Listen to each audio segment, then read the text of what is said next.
Good afternoon and welcome. We are back here for the 2022 Rush Off-Road Anniversary Bash featuring Ultra 4 Racing and American Pro Rock Racing, presented by Mid-America Outdoors. I am Miles Haskowitz. Alongside me is Mrs. Pam Hall, and we are about to kick off the 4400 Unlimited race. Pam, this is going to be a good one. This is definitely going to be a good one. I'm wondering about the lap times, as we've been talking about all day long, how these are going to compare to the UTVs, but being a wider vehicle, a heavier vehicle, not as nimble as a UTV. Power to weight plays a huge factor in a lot of things, but I think what was it, Jamie McCoy with a 1310? I think we're going to see something just shy of a 13. We saw Lauren Healy and Paul Wolf last, a few weeks ago really turn it on. So I think we could really sneak in there. And remember, Paul, he started on the pole in the Can-Am. He started on the pole here with his UFO in the 4400. So he's got something really going on good. I expect to see good things from him. So let's kind of run down who we have. So on the pole position, getting those 7 points yesterday from qualifying was 2-8, Paul Wolf. Oh, and in that second position, let me get my paper out straight here, is Mr. Josh Blyler here in the number 41. In third position, Casey Gilbert, number 618. In number 4 is the 25 of Vaughn Gittin Jr. Number 408, Cody Hardesty. And in that sixth position, the 906 of Tad Dowker. In seventh spot, 46, Rusty Blyler, the Happy Pappy. And in that eighth position, the 270 of Brian McVeigh. And in ninth position, the 4046, Christopher Branton. And in that ninth position, the 4046 of Christopher Branton. And in that 10th position, number 4, Chip McLaughlin. And in the 11th position, number 47 of Philip McGilton. In 12th position, 456, Chad Hunt. And in that 13th position, the 911 of Kevin Taylor. In 14th position, 178, Aaron Smith. And in that 15th position, the 4423 of Frank Vonderhyde. In 16th position, Mr. Rufus Racing, number 24, Zandy Willems. And in that 17th position, Mr. Robert King, the number 124. In 18th position is Liam Morris. And in the 4426, in that 19th position, is Kyle Hathaway taking the driver's seat from Kevin Porterfield today. Yeah, Kevin Porterfield got sick, so his co-driver's actually hopping in, so cool to see that. And last but not least, number 553, Daryl Kresbach. So we've got roughly 20 unlimited cars taking the line. But like I said, up front we have Paul Wolf, Josh Blyler, Casey Gilbert, Vaughn Gittin Jr., Cody Hardesty, Tad Dowker, Rusty Blyler, Brian McVeigh, Christopher Branton, Chip McLaughlin. It is a stacked field in that top 10. It's going to be a lot of fun to see. Definitely a stacked field for sure. We've had people out there, like we said, Paul Wolf was already out there in the UTV class. Vaughn Gittin Jr. just won in the 4600 class, so it's like they've had more seat time again today. And that's super helpful because I was talking to Eric Davis, Vaughn Gittin's co-driver. He said it's getting slip and sloppy out there. So some of these, like you're saying, natural springs are filling up these mud puddles, and they're kind of just spreading all over the place. Right. Exactly. So we'll see how this shakes out, but I am super excited. Again, we are here live at Rush, Kentucky. This off-road park is over 7,000 acres, over 100 miles of trails. We will be racing 6 laps, so a 37.8 miles total race, 6.3 miles per lap. This is going to be one to watch. Last year this race was 8 miles, but this year is 6.3, and it's a lot more technical. So we'll see how it shakes out, but I expect to see some amazing, amazing racing, just like we've already seen today. And then at 4 p.m. Eastern time, we'll kick off the 170 race, and then tonight at 6 p.m. Eastern, we'll do the America Pro Rock Racing. Yeah, it's definitely a day filled full of lots of action around here. There are people already lined up with their chairs over here for the rock bouncers, trying to get those prime spots so they can see it perfectly tonight. But I think there's not going to be really a bad spot over in our spectator area because the hill is so steep that they're going to be going up. I'm excited to see that. And then I believe there's a bounty hill across the way we'll see later on tonight as well. So it's going to be a lot of fun. Stay tuned in. We're just a few moments away. I think we're going live any second with Mr. Paul Wolf. You can hear the motors revving up. Not sure if that's him or they're just keeping him warm. I actually just saw one of our safety course going up this hill, going to get in place. So momentarily we'll be going hot. There's Liam O'Donnell, number 23, our USAC rep, walking around, making sure everything's safe and sound. We'll have JT Taylor, our race director, down there directing everything, making sure everything's going smooth. And so far, so good. This has been a great day of racing, and it is not over yet. By far over. This race right here is definitely, all of them have been one to watch, but this one right here is the one that everybody always wants to watch. The crowd's gotten bigger out there. You at home, that are watching from your computers or your TVs on YouTube or Facebook, like Miles always says, share and start a watch party, and let's get this sport growing bigger and bigger. Yeah, this is going to be a lot of fun. These are the Swiss Army knives of off-road. We race King of the Hammers, Moab, Crandon, Mid-America Outdoors, Tennessee, Kentucky. Huge rocks, mountains, short course, tight trees, water crossings, mud desert, whoops, jumps. These cars can do it all and do it all well. So let's take a quick look at the course we're going to be racing all day long. So we're right in the middle there at the start finish. Then we run this race clockwise, and we go. You see race mile 1, race mile 2. There's 8 either ors, and then there at Big Edna is the Recaro Rise. We have a live camera there, and then at race mile 5 we have another live camera. And then we have our drones here in the Horseshoe Holler here at the start finish. So it's going to be a lot of action. I hope you've been tuned in and stay tuned in, because, again, this is the Rush Off-Road Anniversary Bash presented by Mid-America Outdoors. You found it? And don't forget, if you've never raced with us here at Ultra 4, the first round is on us at a regional race. So if you never came out, come out. We'll waive your entry fee for the first time. And speaking about entry fees, we have lowered the entry fee. We have raised the payouts.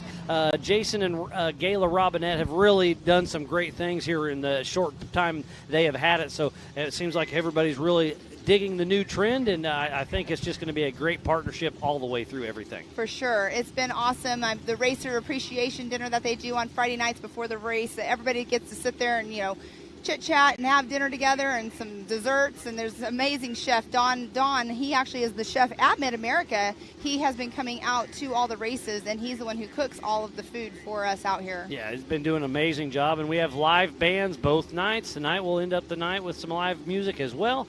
We have our MAO fire pits over there, so it's just a spectacle of a thing. Can't wait to keep this party going. Yes, and you can hear all the engines in the background. They're just making sure they're all warmed up and ready to go. Sounds like we're just getting the course completely cleared. All the safety issues that we have to make sure is clear before we start the race, because today, where we're at, even though there is 7,000 acres of riding, sometimes people don't realize there's a race going on. So what they do is they just make sure course is clear, because the race course trails are closed to the public today during our race. It's been an amazing journey so far today, and like I said, it's only going to get better. This is the 4,400 Unlimited race. These are the biggest and baddest names in our sport, and top of the box that's getting ready to take off is Mr. Paul Wolf. Just making sure the course is safe and clear. They will be racing 6 laps, 6.3 miles per lap. They will take off in 30-second increments, so it's a 37.8-mile race. Lots of chatter. Go ahead. Lots of chatter through the rugged race radios, making sure the course is clear. Sounds like you said, they're trying to just double check, make sure these racers have a clean course to race on. Exactly.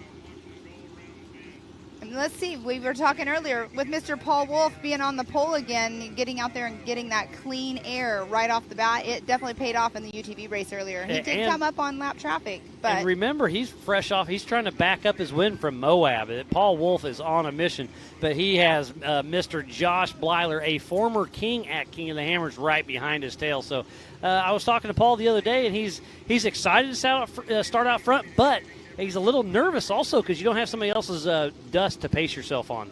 Exactly, for sure. And when you see that dust too, it obviously, you're looking at it, you're eyeballing it, and you're wanting to, catch that dust.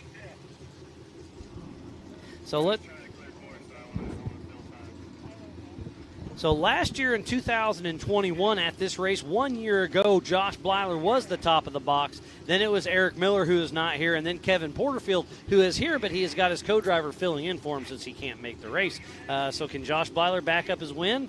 It's going to be a fight. It's going to be a fight to the finish. So while we wait to start this race, let's give some of our amazing partners some love. Can-Am, Ford, Bronco, Monster Energy, Optima, 4 Wheel Parts, Progressive, Mid-America Outdoors, the Off-Road Syndicate, Holly EFI, Lasernut, Griffin, VP Racing Fuels, Nitto, King Shocks, Ultimax Belts, and King of the Hammers.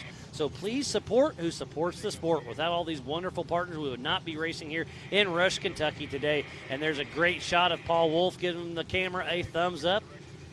The Believe Cam FPV drones are here flying. It's going to be a great day. It's There's super Josh awesome. Blyler, then Casey Gilbert.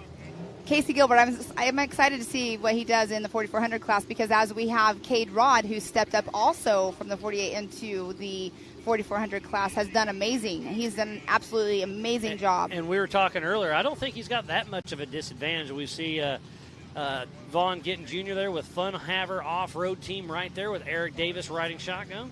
There's Cody Hardesty, then Tad Dowker. So what's really cool about all of these drivers that are out there right now, when they do come across and they come to the podium, they can go directly over to our merchandise trailer where Tristan is sitting, and they get their checks for their payouts. And we pay out through the 1, 2, 3, 4, and 5. So the top 5 get paid out.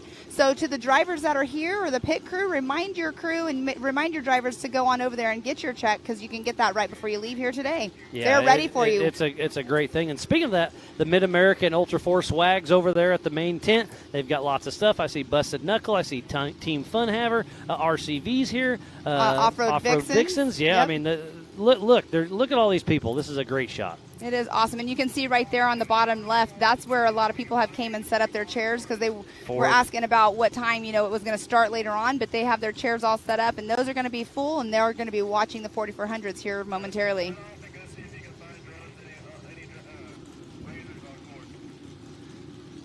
So the 22 series points and championship, I'll kind of give you a quick rundown on that. First place, you get 1,000 points. Second place, you get 975. Third place, you get 965. Fourth on down gets 5 less points, but you must complete 2/3 of the race. 7 points to the fastest qualifier per class yesterday during qualifying. The West and East Championship, most points from Visions, Nationals, and then your East or West is how you get your national championship. And then we go for the national points. It's King of the Hammers, double points. Visions, double points. Nationals, double points. And then pick any 2 from regional races. And that's how we crown our national champion. And out of this race, each top 10 racer that finishes that is not already qualified for King of the Hammers gets qualified for King of the Hammers 2023. Some of our general rules are driver of record must start or finish each race. Drivers are allowed 1 substitute driver per season. Driver must race the same car they qualify in. Minimum age limit is 16 years old unless there's some proven experience and you have to go directly to JT for that. Ultra 4 is a no-chase race. Only people that can help you are MAO or Ultra 4 safety crew or fellow competitors. On this race, you have to stay within 25 feet of either side of the race course. And then we also have some Ford contingency. If you run a Ford Clip or Hood, you get $1,000. If you run that and Ford Performance Engine, you get $2,000 if you win your class. That's awesome for them to come on board and do that. That's been a couple years now they have done that, and it's awesome for the racers that are running, as long as they do make sure they go and they fill out the paperwork and get qualified for it. Yep, go to that Ford contingency, sign up, and take home some cash. Sounds like we still have a couple side-by-sides we're trying to chase down out on course, trying to make everything safe and sound for our drivers. So make sure you go to the MAO app, download it. We have that on Google and Apple. Go to ultra4racing.com/live. Get on the Ultra 4 or MAO Facebook or YouTubes. Share it. Start a watch party. Hashtag it up. And Pam's watching the live.ultra4racing.com for the live timing. Yes, so we'll keep you up to date on that as much as possible if you're not watching it, but you are able to watch exactly what Miles and I are seeing here at Rush, Kentucky, in the middle of nowhere. And speaking about Rush is in the tri-state intersection of Ohio, West Virginia, and North Kentucky, just outside of Ashland.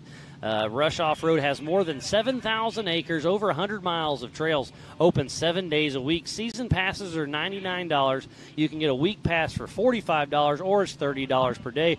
Special events not included. And park owner EB and his staff are absolutely amazing. The elevation here is roughly 2,400 feet. Population is 2,700. And again, we want to thank all of our safety crew, our volunteers, our park staff, and MAO and Ultra 4. And here it got quiet behind us. They are going to still work on making sure that those side-by-sides are clear before we start our race. So everyone's cooling off their motors here for just a moment, probably cooling themselves off as well.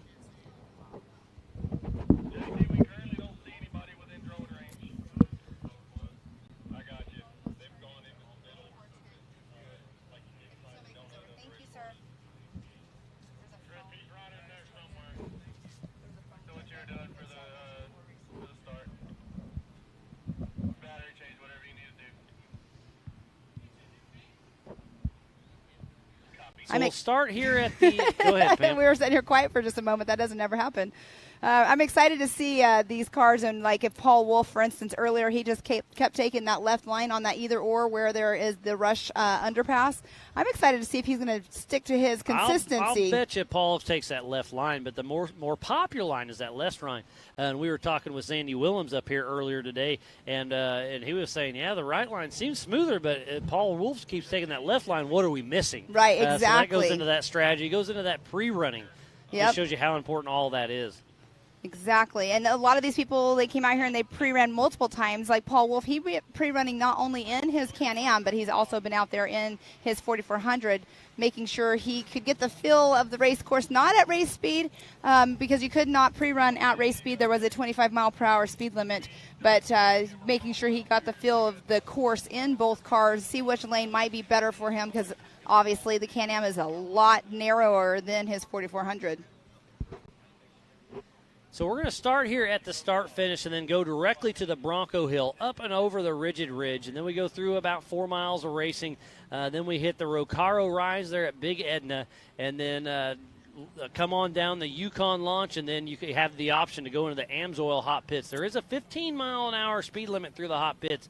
You have to come all the way through and around to use the pits. That way it doesn't give anybody an advantage or disadvantage there in the Amsoil Hot Pits. Sounds like they're still trying to chase down a couple UTVs that breached the course, so we definitely want a safe course for these drivers to race on. So I apologize for the delay, but we are absolutely doing our best. We still have that little bit of a breeze going out there, which is great for everybody in the pits for the dust area. They were trying to do a little bit of watering before this race happened over here in the hot pits, but it's warm out here, and this is very silty, so of course the water evaporates very quickly. So we are here in Rush, Kentucky for the first Eastern Series race. Up next will be our second Western Series race, May 13th and 14th in Folsom, California at the Prairie City SVRA. And then we will go into our second Eastern race, June 17th through the 19th at South Pittsburgh, Tennessee at the AOP Park. And then a race you do not want to miss is Visions Off-Road at Mid-America Outdoors in Jay, Oklahoma. That is an East and a Western Series race, July 13th through the 17th.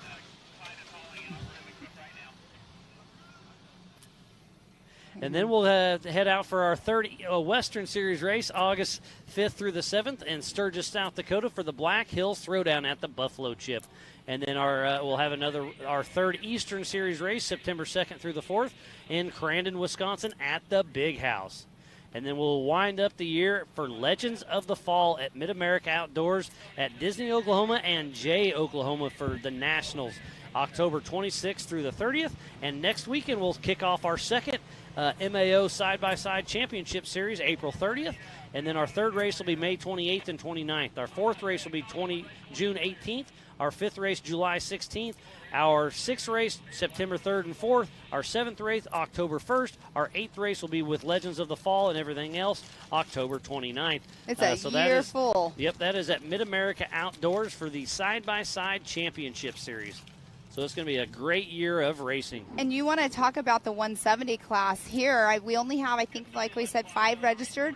At MAO Side-by-Side Championship Series, there are multiple cars and multiple classes because there's 170 modifieds, and they split them up by age groups. It's a very, very large class to see. There's a jam-packed racing. There's multiple heats, multiple races. It's a lot of action all happening at the same time.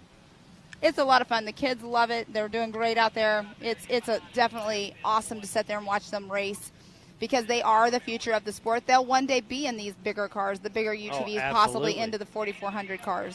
Yeah, it's great to see how the sport has evolved. The Mid-America Outdoor and Ultra 4 team has done one heck of a job this season thus far, and we are just getting started.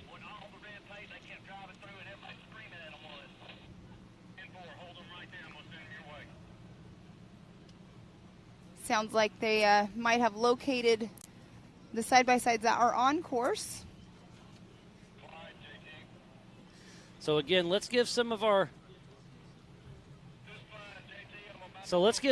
amazing partners some love once again. Can-Am, Ford, Bronco, Monster, Optima, 4 Wheel Parts, Progressive, Mid-America Outdoors, and the Off-Road Syndicate, as well as Holly, Lasernut, Griffin, VP, Nitto, King, Ultimax, and King of the Hammers. So please support who supports the sport. It looks like we are about to kick off. JT Taylor, our race director, is getting ready to send out Paul Wolf, number 218. Just heard over Rugged Radio. It is going 3, hot. 2, 1. Paul Wolf is off. Number 218 out of Brighton, Illinois with Wolf Racing. He's in a 2018 Joe Thompson-built UFO single-seat IFS machine. LSX 434, ATO 4L80E, SCST case, Raceline wheels, Spider Tracks, Radflow, BFG, PRP, and RCV. And next off the line is going to be the number 41 of Josh Blyler. Out of Klingerstown, Pennsylvania with Jared Ehrman riding shotgun, a prior King of the Hammers winner with Big B Motorsports. He's in a Miller Motorsports Pro chassis, Matco LS7, Tranny Tom Turbo 400, Atlas, Spider Tracks, Method, Nitto, Fox, and Sparco. And next off the line will be the 618 of Mr. Casey Gilbert. He has just recently stepped into the 4400 class. Casey Gilbert with Nature Boy Nate riding shotgun out of Fenton, Michigan. Gilbert Brothers Racing, Miller Pro chassis, Texas Speed LS7, Tranny Tom Turbo 400, Atlas, Spider Tracks, Nitto, Method, Fox, and Impact. All right, and after Mr. Casey Gilbert goes off the line, which he just did, will be the number 25 of Von Gittin Jr. With Eric Davis riding shotgun out of Concord, North Carolina with Funhaver Off-Road Team. He's in a Triton Engineering 2-seat IFS Brocky 2.0, Ford Performance 460 D3 780 horsepower, Gearworks Turbo 400, Spider Tracks, RCV with Portals, Fox Shocks, Nitto, Monster Energy, Optima, MBRP, VP, Warren, Factor 55, Rugged, Shell, Project X Lights, Holly, Recaro, Gear Wrench, and Centerline Wheels.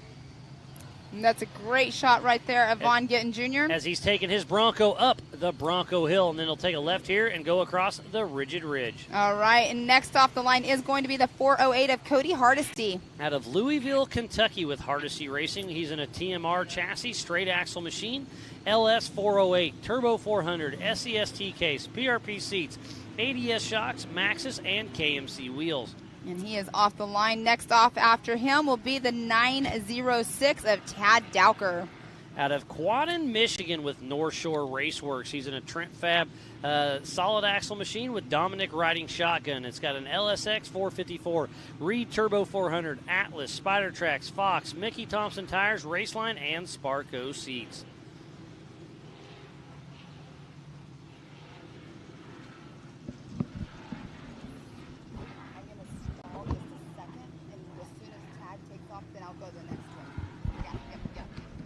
All right, and now next up on the line is the number 46 of Rusty Blyler. The Happy Pappy with Shane Erdman riding shotgun out of Klingerstown, Pennsylvania with Big B Motorsports.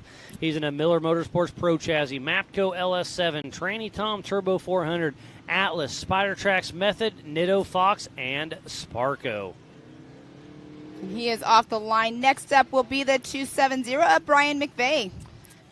Out of St. Charles, Ohio with 270 Motorsports. He's in a wide open design, solid axle chassis, Jeff Ginter race engine, Maximum Turbo 400, Atlas, Spider Tracks, Nitto, PRP, Factor 55, trail ready wheels, Radflow shocks, tuned by Mr.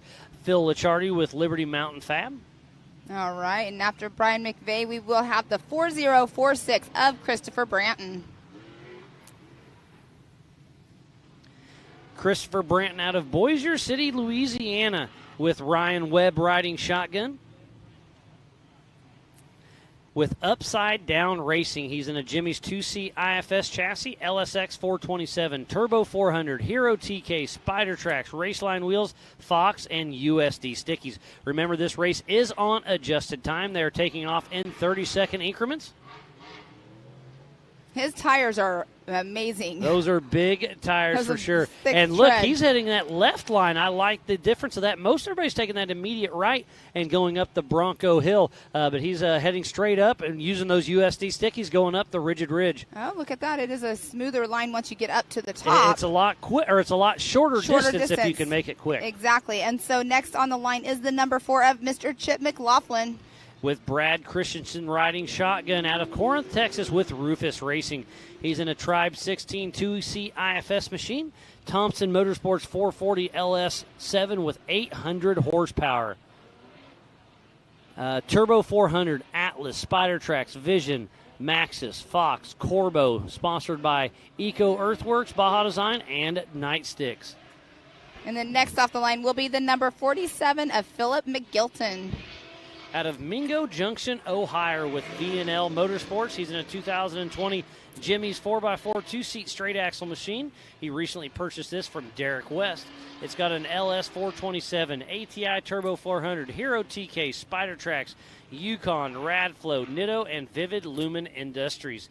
He used to race ARCA and Craftsman Truck Series with NASCAR, so it's cool to see him transfer over to Ultra 4 in Mid-America Outdoors. And there are a few NASCAR drivers that came from the dirt and transferred over to NASCAR. So next off the line will be the 456 of Chad Hunt. With his buddy Rick riding shotgun out of Plymouth, Indiana with Hunt's Motorsports. This thing rips. It's a 2022 Miller Pro chassis, Dart LS 427 with a supercharger, 4L80E trans, SCS, Spider Tracks, Fox, Nitto, Raceline, and PRP. Chad was nice enough to take me for a lap around the qualifying course yesterday, and that car is amazing. Those Miller cars are something to see. It's really cool. That is awesome. And then next off the line will be the very distinctive car of the 911 of Kevin Taylor. With Heath Day riding shotgun out of Texarkana, Texas with Knockout Racing. He's in a Dazed Fabrication Porsche-themed Bouncer Ultra 4 chassis, LS3 416, Turbo 400, SCS T-case, 14 bolts front and rear, ORI struts, Go Forth Interco tires, Vision wheels, PRP seats, and custom splice. And then on the line you see right there is the 178 of Aaron Smith. Aaron Smith in that bomber chassis. He's got a CBM LS motor, BFG tires, Raceline wheels, and King shocks. See, that's the only bomber chassis out on course today. We'll see how he can do out in the woods. And then next up will be the 4423 of Frank Vonderheide. Frank Vonderheide out of Scranton, Arkansas with STT Racing. He's in a Jimmy's 4x4 Podium chassis, Rogers Race Engines 383 stroker, Turbo 400, Hero T-case, Method race wheels, Fox, Maxxis, and Corbo. Next off the line is Rufus Racing, Mr. Zandy Willems, the number 24. Out of Allen, Texas, Mr. Rufus Racing himself with Rufus Racing in a Tribe 16 two-seat solid axle machine called Nightmare. He's got a Thompson Motorsports 800 horsepower LS 440 LS7 800 horsepower. Got a Turbo 400 Atlas, Spider Tracks, Vision, Maxxis, RCV, Fox, Corbo, EcoWorks, Baja Design, and Nightsticks. And then next off the line is supposed to be the 124 of Roger King. They recently just picked up Raceline as one of their main sponsors. They were pretty excited about that. Out of Sparta, Tennessee with Team Robbie Bobby. Their first Ultra 4 race was King of the Hammers 2012. It's actually number 40, so Roger King is not going off the line next. It's Liam Morse. Liam Morse in that Jimmy's chassis with an LSX, Mickey Thompson Raceline wheels, and Radflow shocks.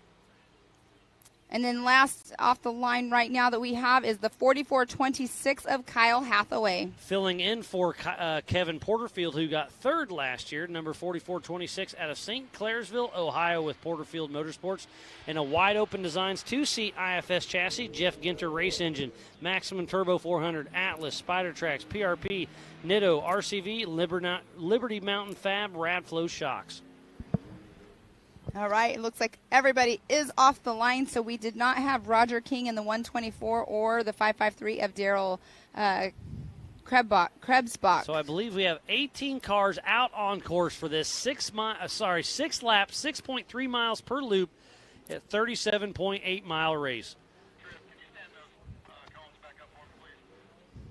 I believe we'll finish this race in just under an hour and a half as we see Kyle Hathaway driving for Kevin Porterfield across the Rigid Ridge as we speak from this high and wide drone.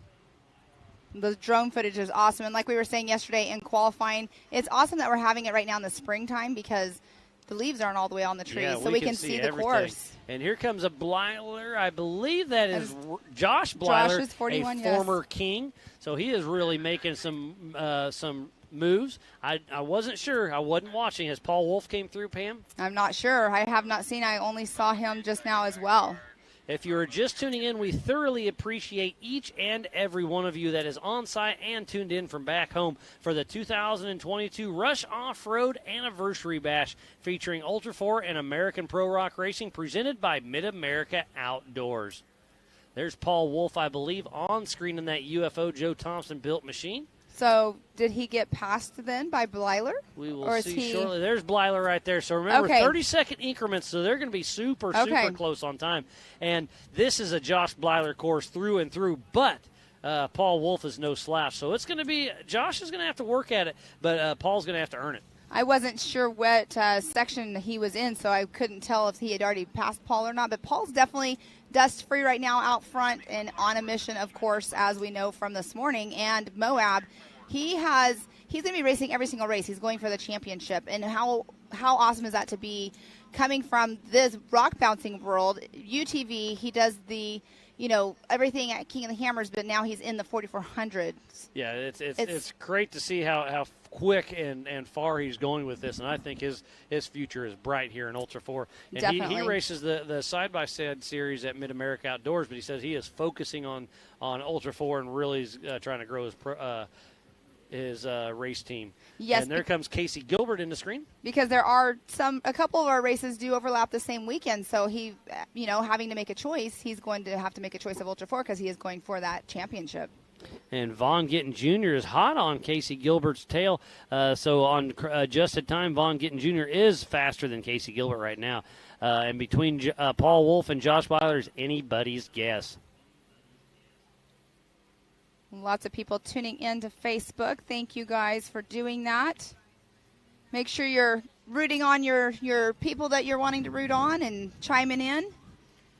Sharing the page, sharing the live feed. There's Tad Dowker as we speak, heading up. They are going up that hill a lot faster than any other vehicle. But well, these are the unlimited cars with unlimited horsepower, unlimited suspension, unlimited tires. Well, we have motor sound in the background, so let's see who Cody that's going Hardesty coming into screen. So we'll get you some lap times here very shortly because we expect to see Paul Wolf coming through soon, as that is Rusty Blyler getting a little two-wheel action up the Recaro Rise out at Big Edna. Got one of our camera gals up in a tree stand there. Really cool to see. Believe that's Tad Dowker coming into sight. He was talking about they were going to try to race that 918 race that ended up having to get canceled because of the ice storm, and they had their car in Arizona, and they were going to, drive it through, race it at Oklahoma, and go head on home. And then all the schedule changed because of the ice storm. But here they are. They're excited to be here racing. We have somebody coming in and here. That is Mr. Paul Wolf, our physical race leader, hitting the Yukon launch as we speak. That looks like the same way he did that drop yesterday in qualifying. Make sure you go to live.ultra4racing.com for the live timing. What is it? I'm going to say that's sub 13 minutes. It is 12:55.309. Wow. You like how I hide my screen Wolf, from you? Yes. 12:55 for Paul Wolf. Wow. How far back is Josh Blyler? We shall see here in a minute, because Josh, you could see he was on it. There is Mr. Josh Blyler right there. Dropping down the Yukon launch. That's probably going to be a 13:10 or so. I don't know. He's pretty close. I'm waiting for timing to update here. It'll take just a second. Remember, they took off in 30-second increments. This race is on adjusted time. We will get the time on Josh Blyler here shortly.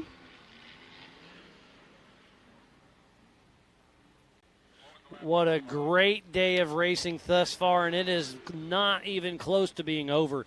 We had just started the 4400 Unlimited class for the 2022 Rush Off-Road Anniversary Bash, featuring Ultra 4, presented by Mid-America Outdoors. Sorry to interrupt you, but Mr. Josh Blyler came through with a 12:52.774 in that number one position over Paul Wolf. Josh Blyler on adjusted time. is chasing down Paul Wolf, and that's exactly what Paul was a little nervous about, is not being able to see some of these dusts to see how hard he's pushing. But I know that he's probably seeing Josh in the background on a couple of these turns. And Casey Gilbert just came through with a 13:26. That is not a bad run so far for Casey Gilbert. But it was a 13:10 fastest, and we've already shaved off 18 seconds. Here comes Vaughn Gittin Jr. with Fun Haver Off-Road Team and Eric Davis. And he just came through with a 13:09, so that put him in the third position on adjusted time, and Casey Gilbert in that fourth position.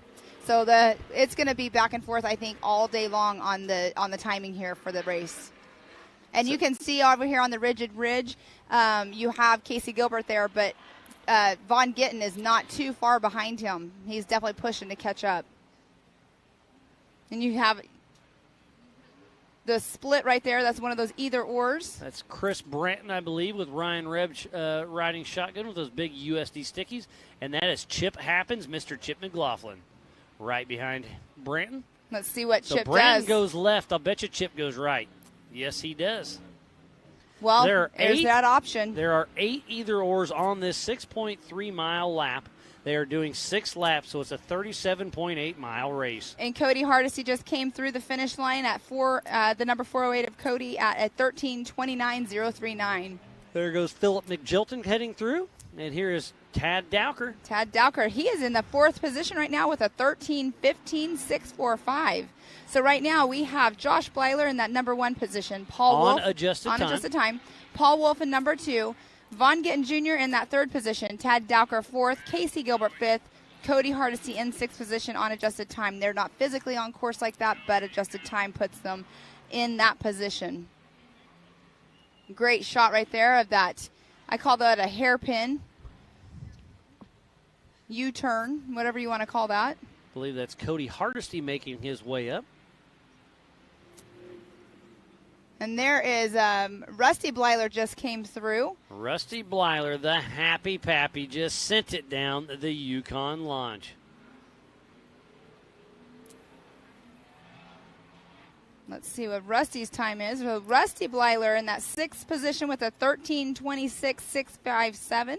So it puts Cody Hardesty in the 7th position. We'll see how these times pan out. We'll see. Paul Wolf now has to step his game up even more because Josh Bleiler is nipping at his heels already. A great shot from our FPV Believe Cam drone chasing these drivers through the woods.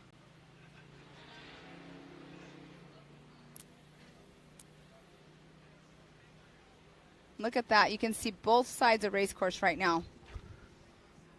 And look, the dust is definitely getting thick out there. Larger tires, bigger dust storm. Yeah, and just faster cars as right? well. Exactly. Right there, that's where they come through. And they're back on that pipeline road. Christopher Branton, if I'm not mistaken. So they'll come up and they'll make a 90 right-hand turn right up here in just a moment. They're on this power line road really hauling the mail. And then, yeah, a hard 90 right, and they'll be heading back here to the Horseshoe Hauler. That was a nice drop on the Yukon launch. Mr. Brian McVeigh at a 14:24.75. So a very respectful run for 270 Motorsports, Brian McVeigh. So we have our top 8 through their first lap, heading out on lap 2. This is about a mile and a half out, and it looks like a Rufus, so that must be Zandy with that straight axle machine in Nightmare. Still going around that broken Can-Am. And just behind Zandy is Kyle Hathaway driving for Kevin Porterfield in that wide-open design. Beautiful built machine by Adam Woodley. So here's Vonderheide. Yes, the 4423 of Frank Vonderheide with STT Racing.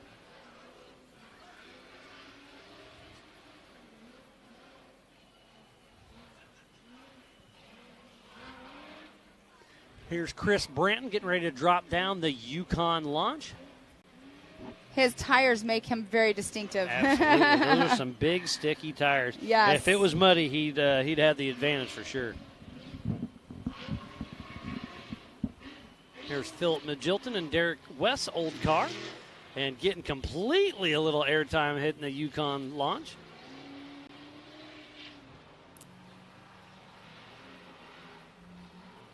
But on corrected time, it's still Josh Blyler, Paul Wolf, Vaughn Gittin Jr., Tad Dowker, Casey Gilbert, Rusty Blyler, Cody Hardesty, and Brian McVeigh on adjusted time unofficially. These guys are so much faster, too. They're doing 5 laps, correct? 6 laps. Okay, so 6 laps. So it's a 37.8-mile race, 6.3 miles per lap, 6 laps. So, trying to think. So about an hour. Hour and a half or so. Just shy of an hour and a half. As long if the Paul Wolf keeps up with the lap times he has going on right now. Or Josh Blyler. You're correct. But you can't count out anybody that's in the top 10 or Casey yet, Gilbert. The attrition will start to set in for sure, and this will be a race to the finish. But to finish first you must finish. Exactly. Lots of people chiming in. Where from? Tim Vassis said he's going to wear out the edge of his seat again today. Yeah, we're going to have a great race. Trey Moore was let her eat Paul Wolf. Paul Wolf still out front physically, but I think it's 3 seconds splitting him and Josh Blyler. You got Barbara McLaughlin saying, "Go Rufus Racing."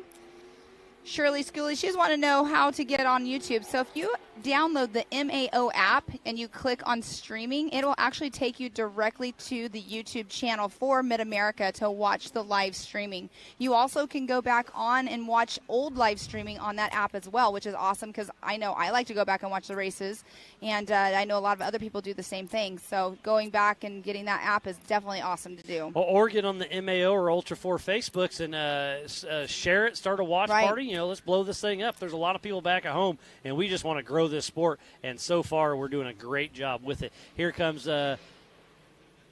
Kevin Taylor and Heath Day in that 911 Porsche machine, Dazed Fabrication chassis. And right behind him is, so it looks like Logan is tuned in. Thank you, buddy. He's part of Big B Motorsports.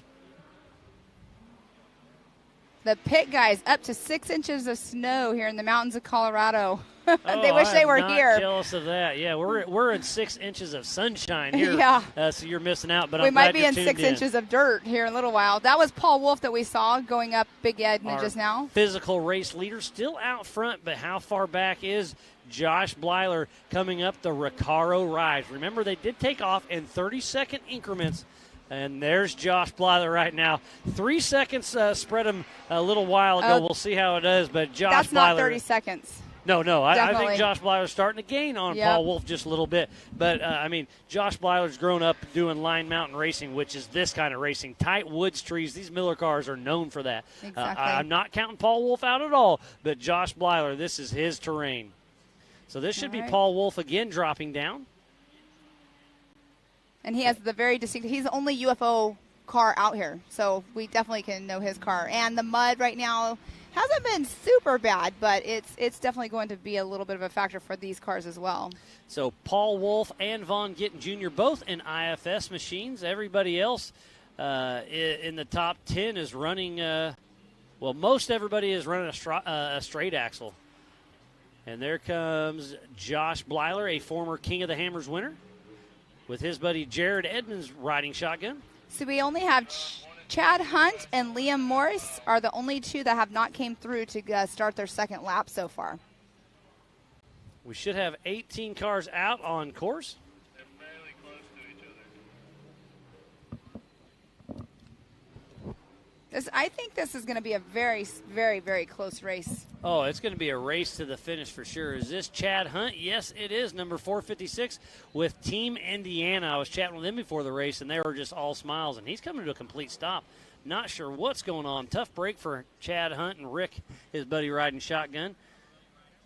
He's supposed to be taking a left here, so I'm not sure if he just got a little turned around or what's going on. We don't want him to hit our camera guy out there. That's why they all have safety vests on, and that's probably why I was like, wait a minute, that's not the right way if we see a safety vest.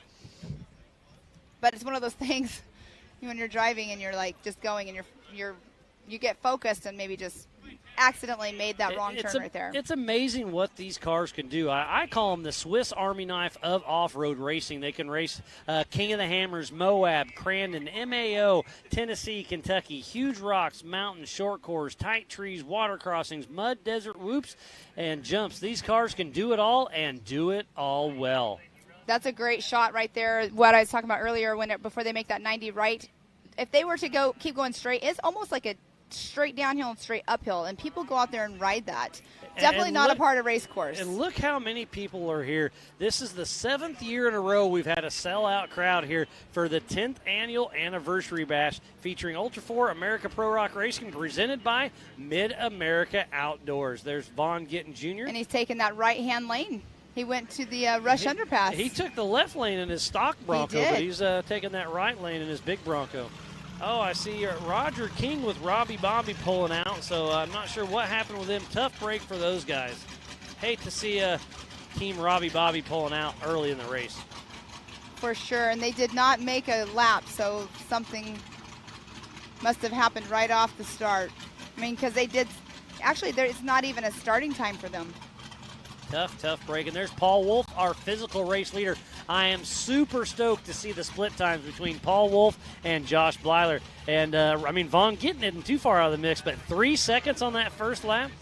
Woo, it's going to be interesting. It's going to be very interesting. He's going to have to do a 90 right into a 90 left, and he's taking that shorter line almost every single time because, shorter line of sight is faster. But he is going on the right-hand side.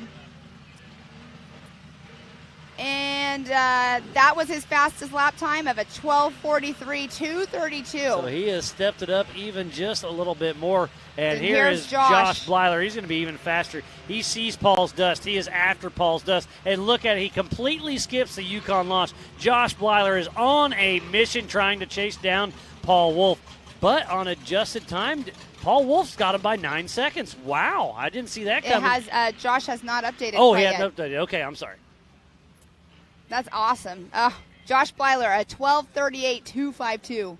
Wow, so he shaved even 5 seconds off of Paul Wolf. So Josh Blyler's really stepping up his game. You know that they have their people on their radio telling them, hey, here's what this split is. You better step it up. Step it up. Yeah, we're listening to the race chatter on our rugged race radios. And, man, Paul Wolf and Josh Blyler are putting on a show out front, number 1 and 2. And they're out on lap 3 already. It's going by very fast for these guys. Yeah, they're just shy. They're a 1/3 through their race. So that's Paul Wolf. You were talking about Paul Horschel earlier. But Paul Wolf in that UFO single seat Joe Thompson built machine is slinging it through this this wide open section. That's a rough section right there too. I mean, it looks smooth on the camera, but when you're out there and you're actually on the trail in a vehicle, it's very, very rough.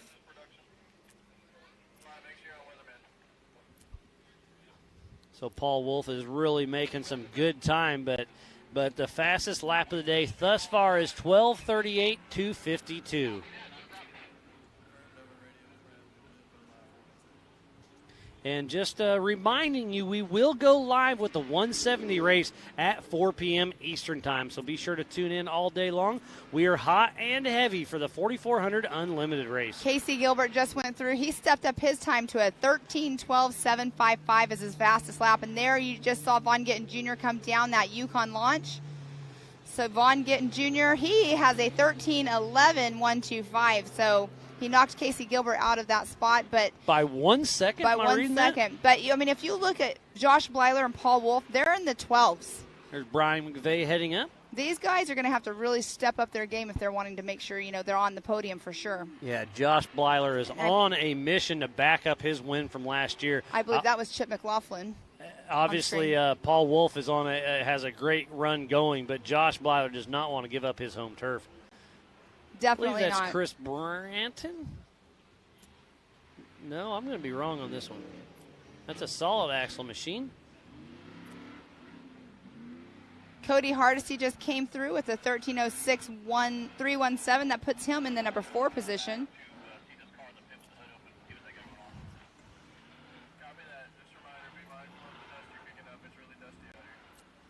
So we saw Chad Hunt having issues earlier. Now he's in the Amsoil hot pits. Not sure what's going on, but tough break for Chad Hunt. Jody, what's going on? You guys good or no? Tad Dowker just came through. He's in that number 4 position on corrected time when he turned a 13:17.412. So right now we have in our that are out on their lap 3 is Josh Blyler in that number 1 spot, Paul Wolf number 2, Von Gittin Jr. in 3rd, Tad Dowker 4th, Cody Hardesty 5th, and Casey Gilbert in that 6th position, all on adjusted time. Not physically in that on course, but on adjusted time. So we've got a great shot of Chad Hunt right there, and I seen Joni Ford running by. He raced earlier today, part of Team Indiana. I said, hey, what's going on? They lost their power steering pump, so they got to go back to their trailer to get a pump to put it on. So I'm not saying their race is over, but it's not looking good for Chad Hunt. And that's a brand new car that just debuted at King of the Hammers. I hate seeing that bad luck for them. But, hey, the saying goes, that's racing. And you definitely cannot do this race course without power steering. No, it is super tight trees. But that Miller Motorsports car, they shine in the woods, as you can see. Mm-hmm. Josh Blyler really on his A game with Jared riding shotgun. And speaking about Miller Motor Cars, there was Rusty Blyler, the happy pappy. He actually is slower by 20 seconds on that lap from his last lap. So a 13:46.547, but that puts him in that number 7 position.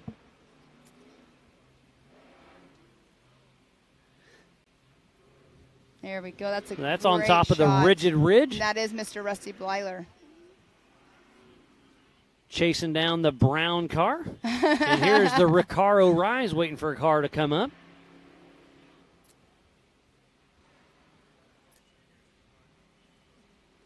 What a great day of racing it has been. Thank you to each and every one of you for tuning in for the 2022 Rush Off-Road Anniversary Bash presented by Mid-America Outdoors. We are featuring Ultra 4 and America Pro Rock Racing.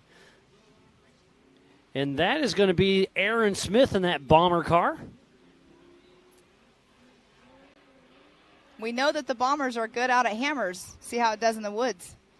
That's a McLaughlin, isn't it? I couldn't tell if it was Chip or Zandy. It looks very similar. I think that was Chip McLaughlin. Does Zandy have? I know Chip's number plate on the rear swings. Does Zandy's do the same thing? I haven't picked that up. You're starting to pick up tricks I haven't even thought about.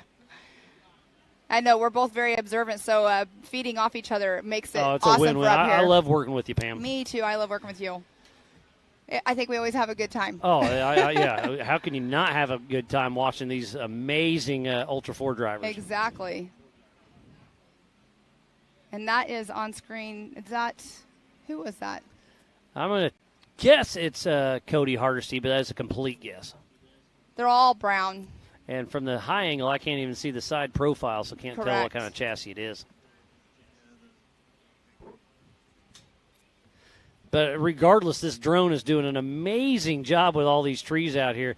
It's pretty wild. But they're getting ready to drop down the Yukon launch. We'll get a visual. I would say and that is Zandy. McVeigh. Is it?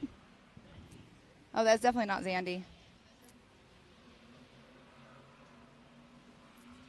The dust is flying today. So there is Chip McLaughlin, Mr. Number 4 Chip Happens. Chip McLaughlin just came through with a 13:43.229. So on adjusted time, we still have Josh Blyler in that number 1 spot with a 12:38.252. Paul Wolf, number 2, at a 12:43.232. Then in 3rd position, Von Gittin Jr. 4th position, Tad Dowker. 5th position, Cody Hardesty. 6th is Casey Gilbert. 7 is Rusty Blyler. 8, Chip McLaughlin.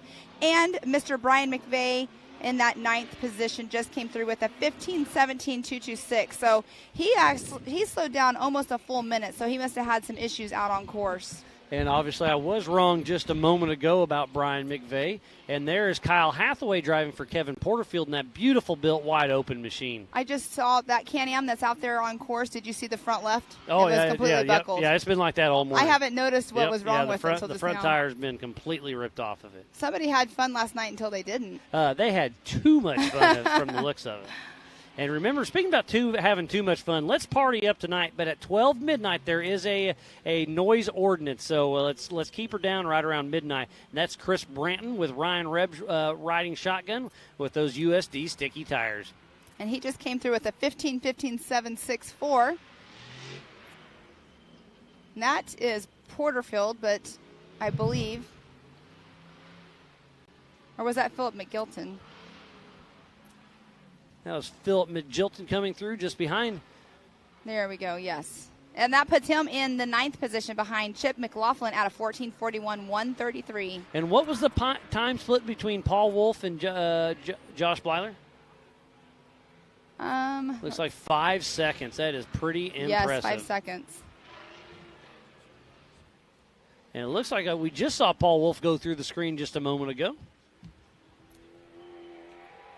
You can definitely hear that was. And Josh Blyler is hot on his heels. If Josh Blyler can catch up to Paul Wolf, Paul's going to feel the heat and really having to start push. Remember, they did take off in 30-second increments. This race is on adjusted time, and we are just over the halfway mark. That's such a great shot right there because she gets them coming down and then right on top of them and then follows them right up Big Edna. It's a great Physical shot. race leader, Paul Wolf. Yep. Let's see if I haven't noticed if he's been taking that same left line that he was doing earlier. We're about to find out right now. And yes, he does. He takes that left line. Remember, there are 8 either-ors on this racetrack. We're doing 6 laps at 6.3 miles per lap. This is a 37.8-mile race. And we are look at how close he's getting. Yeah, we are just over halfway through, and Josh Blyler's really starting to reel in Paul Wolf. And you know that Paul sees him in the rear view. You know, Josh physically can see him from time to time, and Josh Blyler takes the right line here. Looks like that's Aaron Smith pulling in the pits in that bomber chassis. He did not stop. He just did a drive-through. So coming through the Amsoil hot pits is Aaron Smith. And the Rigid Ridge, I hear some horsepower up there. That looks like it's Zandy Willems.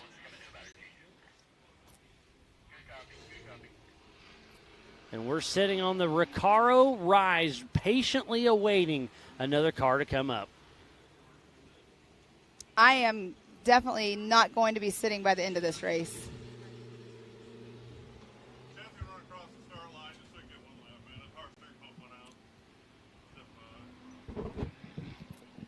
So it sounds like Chad Hunt is going to just cross the finish line just to complete one more lap. But his power steering pump is out, so he'll finish one more lap and be done, as we just saw Vaughn Gittin Jr., a Nitto Monster athlete, head up the Recaro Rise. And right before him, there was a car that went through. I'm thinking it was Cody Hardesty. It was a red. Oh, it might have been Casey Gilbert, actually. It was a red car. I couldn't tell the number on it, but it was red. So there's Chad Hunt getting his another lap under his belt, but he is calling his day, I believe. Well, So like we were saying, break. you cannot do this race without power steering. Oh, no, these trees are way too tight. And remember earlier we said, hey, don't hit the camera guy. Well, he wasn't trying to. He just couldn't turn. He couldn't steer, exactly. So there's Casey Gilbert. He used to race the 4,800 class, but this is his first time. He's raced 4,400 before just for fun of it, but this time he didn't enter the 4,800 and is in 4,400. So it was Casey Gilbert right before. Now here comes Vaughn Gittin Jr. Vaughn Gittin on adjusted time does have Casey Gilbert, because Casey Gilbert started right in front of him. Let's see if he takes that right line again, because earlier he was taking the left line in the 4,600 race. I love seeing, like, what is their strategy, and it looks like he is going right again. Yeah, when he was in the little Bronco, he took a left. When he's in the big Bronco, he takes a right. Strategy of some sort. Yeah, there are 8 either-ors on this 6.3-mile loop, 6-mile laps, 37.8-mile race. That drop down right there is so awesome on that wild, isn't it? Yukon launch. There's Paul Wolf. Frank Vonderheide, but here's our physical race leader, Paul Wolf, hitting the Yukon launch, and he is still all over the throttle. I know the car owner, Chris, is super excited, super nervous, but, hey, that's what you can do. And he actually slowed down by 5 seconds, so that lap was a 12:47.490. Where's Josh Blyler? Oh, There's Josh Blyler. So he is really picking up the pace.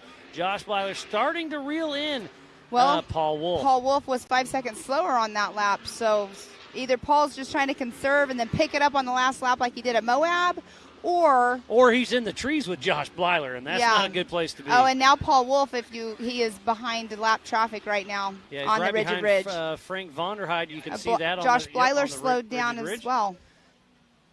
But on adjusted time, he's still in the lead by 3 seconds. So Yes. everybody's starting to feel out their car a little bit. Getting in a rhythm, and it's a long 6 laps. So what they're going to do is they're going to probably continue to conserve here just a little bit, like we were just saying, and pick it up on those last couple laps. I mean, they're out on lap 4 right now, so when they come through, they're getting a white flag next time. Well, it's 6 laps, so they'll. Oh, that's they'll right. I have keep one more. forgetting Yep, 5. Yep. Why do I keep thinking 5? Because we had 5 laps earlier for the UTVs. Okay. Did they It all change? runs Because we together. changed the laps on the UTVs from Yep. 4 to 5. Did Correct. we change this one from 5 to 6? Nope. It's always been I 6. have no idea what I'm thinking of. And there's all Paul. good. Here's All a great over passing Vonderheide. zone right here.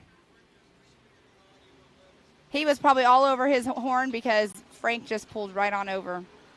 And so how far back is Josh Blyler? Did that hurt Paul too much? I'm not sure. Well, and now it depends on how far back Josh is, because Josh could now get stuck behind Frank in this single track. We shall see. It's so suspenseful. And where Paul Wolf's going right now is where Levi Metzinger was talking earlier on how this is a really fun, flowy wood section that just really flows well and you can really carry some speed. Looks like we have some awesome trails out there from up above how we're seeing this. It's so cool to see. But from the bird's eye view, I still don't see Josh Blyler, so how far back is he? That sounds like Josh Blyler up on Rigid Ridge right now. So Paul Wolf at the top left of our screen. We're going to zoom out just a little bit to see how far back Josh Blyler. So you can there's see. So there's Josh Blyler right behind Vonderheide, I'm and looking there's at an either or right there. Can Blyler get around Frank Vonderheide to get? I can't quite tell which car's which. But Paul Wolf has got to really turn up his game because this is Josh Blyler's neck of the woods. He loves this. Look at the FPV drone. Look at the dust. And that is up on the Rigid Ridge, I believe. Oh, there's 2 racers, it looked like, right there. And you have Von Gittin came through as we were talking. It was him and Casey Gilbert are coming through. So Von Gittin has Casey Gilbert on time right now. Yeah, Vaughn's right on Casey's heels, so we'll see if Vaughn can get around Casey. Casey's fast in the woods, but Vaughn's fast everywhere. Exactly. And Casey won this last year in the 4,800 class. You are correct. There's Cody Hardesty coming down the Yukon launch as we speak. So we'll head up the Bronco Hill and across the Rigid Ridge. And Cody Hardesty just took that number 4 position from Casey.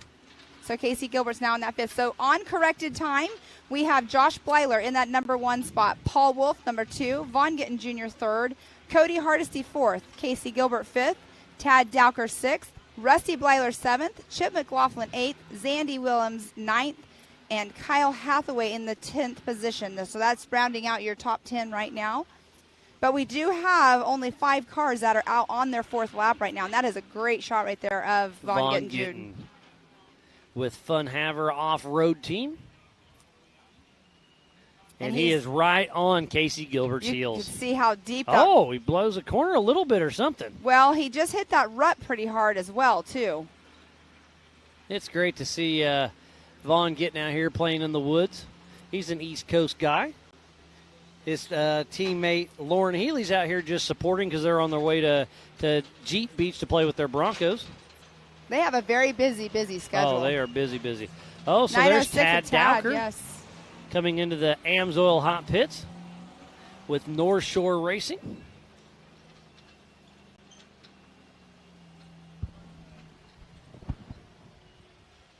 I'm not sure what's going on with him. It doesn't look like he has any flats, but it looks like it might be going to pop his hood.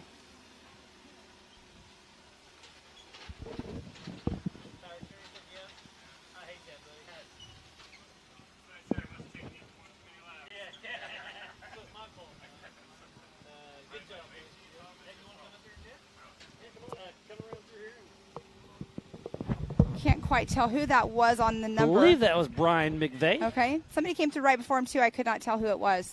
I was chatting with Chad Hunt. We're going to bring him into the Nitto studio and see how his race was coming. So there is, I believe, Rusty Blyler. Yes, it should be Rusty for sure. Yep. There we are, Mr. Rusty. So Chad Hunt, you were out there running strong, but it sounds like you had some power steering issues. I hate to see you here in this Nitto studio with us. Yeah, power steering pumps, they can be a big issue with us here with these RPMs that we turn. And RPMs, you sling it with that supercharger, so it just burned it up, huh? Yeah, I think so. We were running pretty good down that power line road, and then we dropped down some of the valleys that were tight, and you're off the RPMs, and when you can't turn around those rocks. So right here, you actually came up here and almost took out our camera guy. Yeah. I was like, what's he doing? And then you came around and realized, oh, his power steering was not working very well. Yeah, I had to keep the RPMs up pretty high to do it, and turn, at that point yeah. it becomes dangerous. Yeah, so you're just having to keep her in a low gear and keep it singing, but it's not worth it. So Nope. tough break for sure. Look at our time splits on the screen here between Josh Blyler and Paul Wolf. Their times are crazy right now. And look, they got a leaf blower on Tad Dacker trying to cool him off a little bit. Oh, It's definitely warm in there, isn't it? That's a trick we do. We do that when my kid races roundy round in Charlotte. It's very warm out there, and it's Josh and Paul. Boy, They're pushing the pace strong. They are getting it. Josh wants it. Yes, Oh, he yeah. does. He wants it bad. He wants to back up his win from last year, but Yep. Paul wants to back up his win from just a month ago. Yep. Well, it was Exactly. this month, wasn't it? I don't know. It all runs together. What month just a are we few on? weeks. It's April, and I don't think know. that race was in April. Yeah, Moab was just like what? Oh, it was Yeah, like just April 2 or 3 3rd weeks or ago, something, yeah. wasn't it? Yeah. Beginning of the month, yeah. April 1st and 2nd, what we just heard in our ears. Yeah, there's so many different races that we're going to, and plus the Mid-America Short Course. It's like They're all all the weekends are Just running together. busy, but I wouldn't want would it never any other change way. exactly. I would never change a day of it. No, it's nice. And now that the weather's warm, 'cause Oh, that yeah. 918 was a little cold. It looked Yeah. really cold. I'm not gonna Miles lie. wasn't missing us at all. No. Yeah, no, I was getting sunburned. Oh no, I'm getting some signals from the car owner of Chris Paul just Wolf. said Paul Wolf broke a tie rod, so it sounds like Paul Wolf is out of the race. That is a tough break. And we have Chip McLaughlin Chip's back out of there. the race, What's going too. on? So, Chad, I hate that you broke down, but we're going to bring Chip in and see how his day happened. But tough break, but glad to see you, and thanks again for everything, buddy. And are you sticking around to watch the Rock Bouncers? Oh, yeah. He's part of Team Indiana. Oh, They don't yeah. go home They early. don't go nowhere. Well, thank you so much, and bummer. Yeah, Bummer so, for Chad, sure. thank you so much for the chat, and best of luck next time at your next race, buddy. Bye. That was such a bummer to hear that about Paul. So the attrition is setting in. We see Chad Hunt with a power steering issue. Sounds like Paul Wolf is out with a tie rod issue. And now Chip McLaughlin's in the booth. What are you doing in here, buddy? You know, I didn't want to embarrass everybody and, finish in 30 minutes. So, You just embarrassed yourself. I did. So what happened? We broke an A-arm in half. Oh, an Oh, wow. arm. What'd you hit it on a tree? No, we took some risk and we're jumping some of those gap jumps, and there were some hard hits.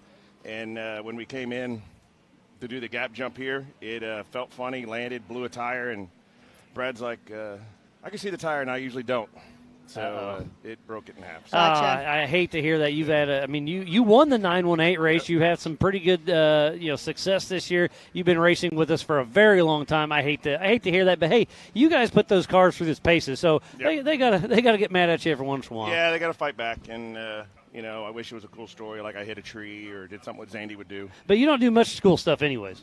No, I never make a highlight reel. Oh, you make the highlight reel. That's for dang sure. But it's a cool course. It's dusty. And we were making through, cutting through some dust, got around a few cars.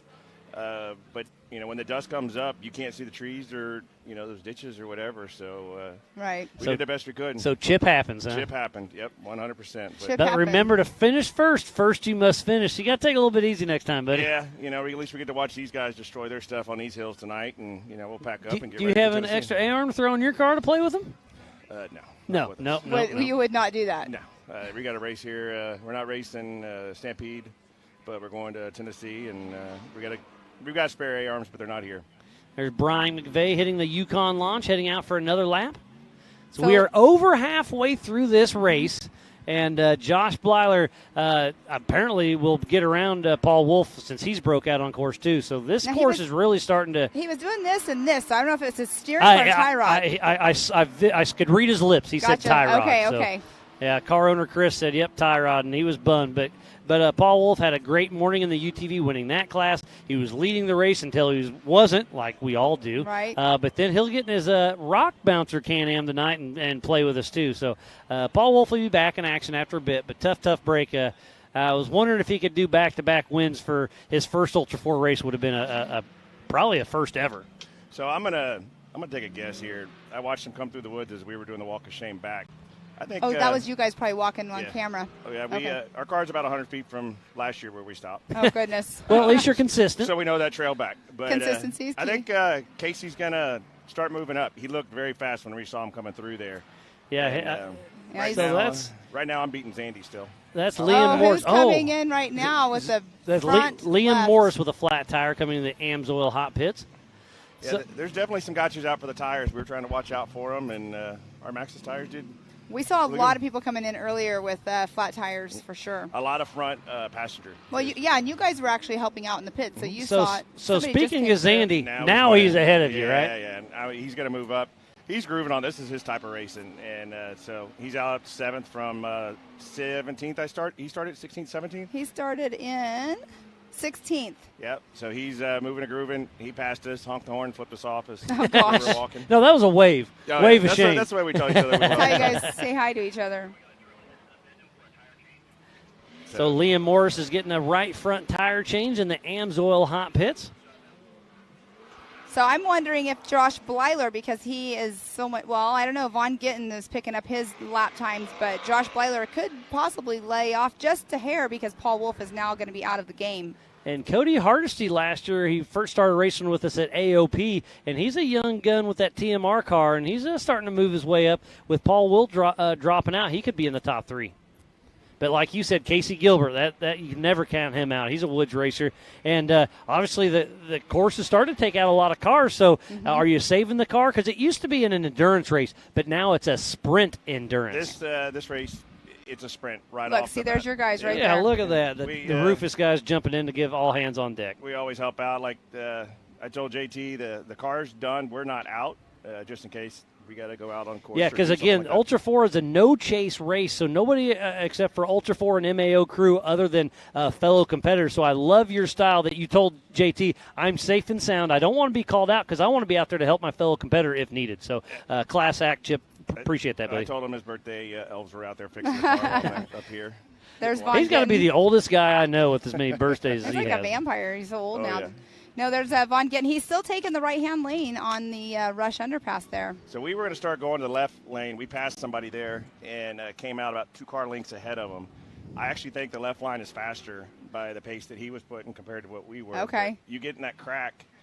Yesterday, pre-run. Yeah, you're so wide that you probably about get pinched in there, don't you? We do get pinched in, and there's a tree in there that keeps you from trying to go up on the embankment to pass it. To kind of go sideways. Yeah, so you slide back down in it. Casey Gilbert was in front of Von Gittin, and we didn't catch to see if he was in front of him just now. Well, I saw a car, and then our camera froze, but I think it was Casey. Okay. So I think Von Gittin did get it around Casey Gilbert. Okay. I didn't realize many cars. I thought we were the first ones out, and I'm seeing people walking, but you can't see the cars out there with the dust. And it's get them off pretty the track. gnarly. So Josh Blyler went through. He hasn't slowed down too much because he's at a 12:39.040. And he shouldn't, because anything you could get a flat. So, whatever. He's got exactly. 2 more laps. Yeah, and, 2 more laps to go for Josh Blyler to back up his win once again here at Rush, Kentucky for the 2022 Rush Off-Road Anniversary Bash featuring Ultra 4 and America Pro Rock Racing presented by Mid-America Outdoors. So that is our physical and on-adjusted time leader, Josh Blyler. And he's been adjusted time leader the whole entire race. Yeah, he's been smoking all day long, and this is his race, but it's also his race to lose. But when we're coming out to the east with the tight trees, you always think of Josh Blyler. Yeah, the funny thing is, the trees aren't what I'm worried about right now. Where you see him on camera right now, that's real off-camber, and there's rocks in there, and especially if you get in the dust, it'll pitch you, and you might hit something that you didn't know was there, or you might even miss a turn. Especially because the dust. I mean, last year the mud was horrible, right? And, This yeah. year the dust is horrible. I mean, it was a lot like the hammers out in the desert. We got in there and it blacked out. Yeah. And I was just hoping nobody would hit the back of us. But I was like, they can't see either. There's Philip McJilton heading up, and Derek West's old car. He just got a brand new engine he put in that ride. Yeah, this was a fun course the whole crew put together. I'm digging the live coverage. Most of us don't have cell coverage out here. Oh, and just none, to see right? This is amazing. Yeah, So, I can't even send out a text to my wife unless I'm connected to the secret Wi-Fi right here during Right. the race. But then they bring it on a beautiful live show here in the middle of nowhere. It's amazing. As Frank Vonderheide coming through. Well, back to our wives back at home watching Big Edna, Ange, Lori, Kristen, Jen, all of them. Dougie Fresh didn't get to make out the trip with us I this haven't week. seen him miss a race in a while. Yeah, he had to work. So you put him to I work, put huh? him to work, yeah. And, the whole team back there, Vision, Maxis, without that crew eco staff, we couldn't come do this even when we break, but we still have a lot of fun, and there's more fun to be had today. Oh, absolutely. I can't wait to watch the rock bouncing later. And at 4 p.m., we do the 170 race with the kids' youth race. I love the watching that. future, I mean, they're the future of the sport, so it's great to see them come out here and play. Yeah, it's fun, and then the bouncer that Brad won back at Visions last summer, it's back. It's back, and And, I don't know if they've said it. I know who's driving it, but I'm not going to ruin it for everybody else. As we see Tad Dowker on screen right now. I can tell you it won't be me. You don't want to do that style of racing? Oh, we have Von Gittin coming in here right now with a right rear flat or a left rear flat. So Von Gittin See how Jr. had fast a. they changed that. So what place is he sitting in He's right now? sitting Fourth? in fourth position right now. And But he- Paul Wolf, we got to remember, Paul Wolf is Wolf- not going to be. Casey Gilbert came through, Miles. He's Yep. in that number 2 position physically, or So that's going to put Vaughn in third. on adjusted time. Casey Gilbert's in second position. Wow. So Casey Gilbert is going to get back around Von Gittin since he's in the Amsoil hot pits. So the team, the Fun Haver off-road team is And here here's in the Casey pits. Gilbert right here. That's not No, Casey. that's not. That is Cody Hardesty in the Amsoil hot pits just across from Von Gittin Jr. And he's running right now in that number 5 position on corrected time. So I've got my unofficial timer going. Von Gittin's right around that 40-second mark for changing this tire. These are huge 40-inch Nitto tires, trying to get everything swapped out. Von Gittin Jr. and Eric Davis patiently awaiting. Oh, He had a whole lot of fun out in that Bronco this morning. I was watching Oh, him. yeah. Well, he won his class this morning in that Ford Bronco. And then they're going to take all these Broncos and head to Jeep Beach here over the weekend. So Von Gittin Jr. in and out and right around 1 minute out of the Amsoil hot I pit. see your partner in crime walking this way. It was his fault. It was on his side that we broke, so I wouldn't blame him. Yes, Andy's last lap, his fastest lap isn't too far off the pace. No, it's not. Anybody break into the 12s yet? Yes. 12:39, Oh, man. yeah. He must have got a lot of clean air. And Paul Wolf, they were the only 2 that have been in the 12s. Which lap was that? Every lap, they upped their every lap Oh, okay. except They're going faster. Their second lap was a 12:38, was the fastest lap Yeah. of the day. For Josh Blyler. It's Yeah, been and second lightning fast. also for Paul Wolf. Tell him to get up here. What a great day of racing we've had, and it's not over yet. We have another lap and a half to go for Josh Blyler. We'll see if he can back up his win here in Rush, Kentucky. Have Lauren Healy in here sneaking a little time split since he had to do a tire change. He's going to have to start shaking it up with Casey Gilbert. He's playing crew chief this weekend. Nice, see you guys. Y'all have a good time. All Thanks. right, We'll Chip, see you later always a on, pleasure, Chip. buddy, and we'll hang out after a while. All right, buddy. Bye. Bye.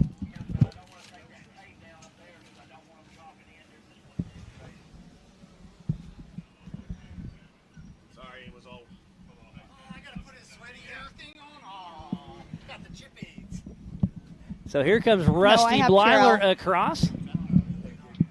So now we have Lauren Healy. I seen you popping in the booth here, kind of doing a little split times because Von Gittin and Casey are really thrashing. Von Gittin was able to get around Casey, but then had that flat tire, so now he's got to play catch up again. Yeah, definitely a great race going on. Bummer to see Paul out this early. He was putting down, him and Blyler were really banging. We were watching lap times within like 2 or 3 seconds of each other every time. And then Casey and Vaughn were, sitting about 30 seconds to a minute off of him. And speaking about Blyler, look at that.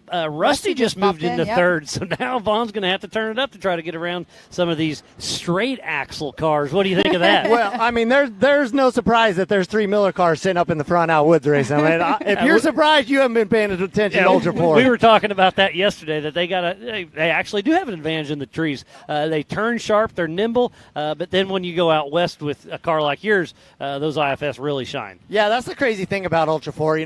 We're unlimited. We can do whatever we want. Superchargers, horsepower, straight axle, IFS, all these different options. And, it's which one's the best for what event. You want to go to Crandon? You're going to take my IFS car every day. You want to come woods racing? You're going to take a Miller car. Right. Slauson builds his car straight for the rocks at King of the Hammers. It's what's so cool about Ultra 4. And there's Philip McJilton heading up in that straight axle Jimmy's car as Brian McVeigh comes into screen, that number 270 wide open design machine. But yeah, so Vaughn's how's he feeling? Are you keeping in contact with him with that rugged race radio? Yeah, no, he's doing awesome. He's doing a good job. He's staying calm. Don't make that mistake out here. When you're in a big IFS car with, big body and visibility isn't necessarily the best in the trees, that's what we talked about. Don't make that big mistake. Don't give too much adjusted time and be there at the end. This race is so short, though. I mean, and it's going to be an hour and 15 minutes-ish. This is one of the shorter races we ran out in a while. So yeah, it's a 6-lap race, 6.3 miles per lap, 37.8 miles in total, and they're going fast. They are. Everybody's sprinting right now, so it's going to be exciting to see how these last 2 laps turn out. And we were talking, I was saying, I wonder if Josh would kind of let up just a little bit because he has a lead and Paul is not in there, but why would you, as they were saying, because if he gets a flat out on course, there's this, key seconds that could mess him up and cost him the lead. Yeah, it was fun watching Paul run so strong, but he broke, and that's part of it. Everybody has those days, but it's been I'm excited to see Paul Wolf come into the mix racing. I mean, you mixed him up with him in Moab, and it's cool to have another fast guy added to the mix. Yeah, I was saying that this is going to be a learning experience for him because coming from the back with adjusted time, that with years of experience, it's so hard to figure out that pace as the Rabbit.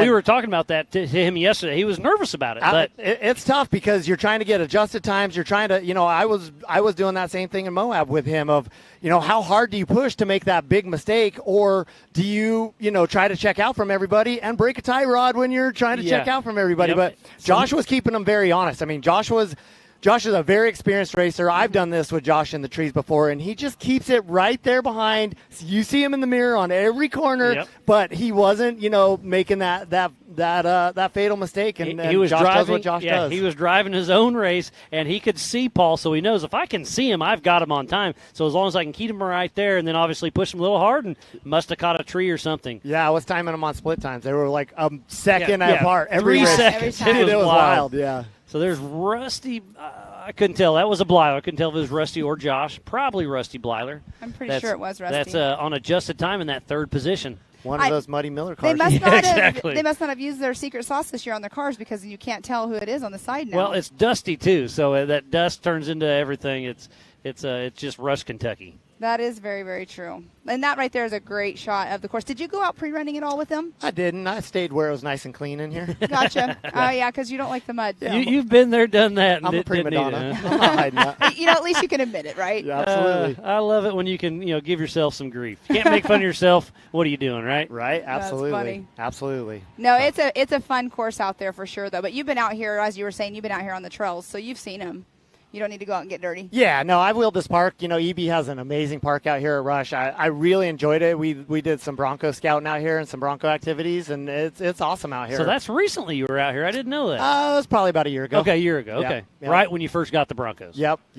Yeah, we were we were involved with the Bronco Off-Rodeo program. When you buy a Bronco, you get to experience a Bronco Off-Rodeo where we come and teach you all about it and show you all the technology. The bells and whistles. We want the people that have never off-roaded before. We want to give them the tools and get them to come out and inspire them to get out into nature and where the Bronco was built. So we checked out 20 spots all across the country. It ended up being a total of 4 spots as of right now, which is Vegas, Moab, Texas, and Vermont. But this was one of the spots we checked out, and it may expand here later. It was really cool to be a part of. And I saw you just playing in West Virginia here recently too, right? Yeah. So Vaughn has some cabins, which is only about an hour and a half south of here, down on the Hatfield-McCoy Trail system. Oh, cool. And so we were coming out here. We were coming for Jeep Beach. We were coming to race in Kentucky, and he's like, "Hey, I got cabins. Let's go out here and do some trees riding." And so, we got some new Kawasaki's and brought them out here, and man, that was awesome. Yeah, It's it looked fun. like you That's had a a lot fun of fun. trail. It was wild. We were driving like 100 to 150 miles a day on dirt on the trails out Just there, cruising. and not seeing anything.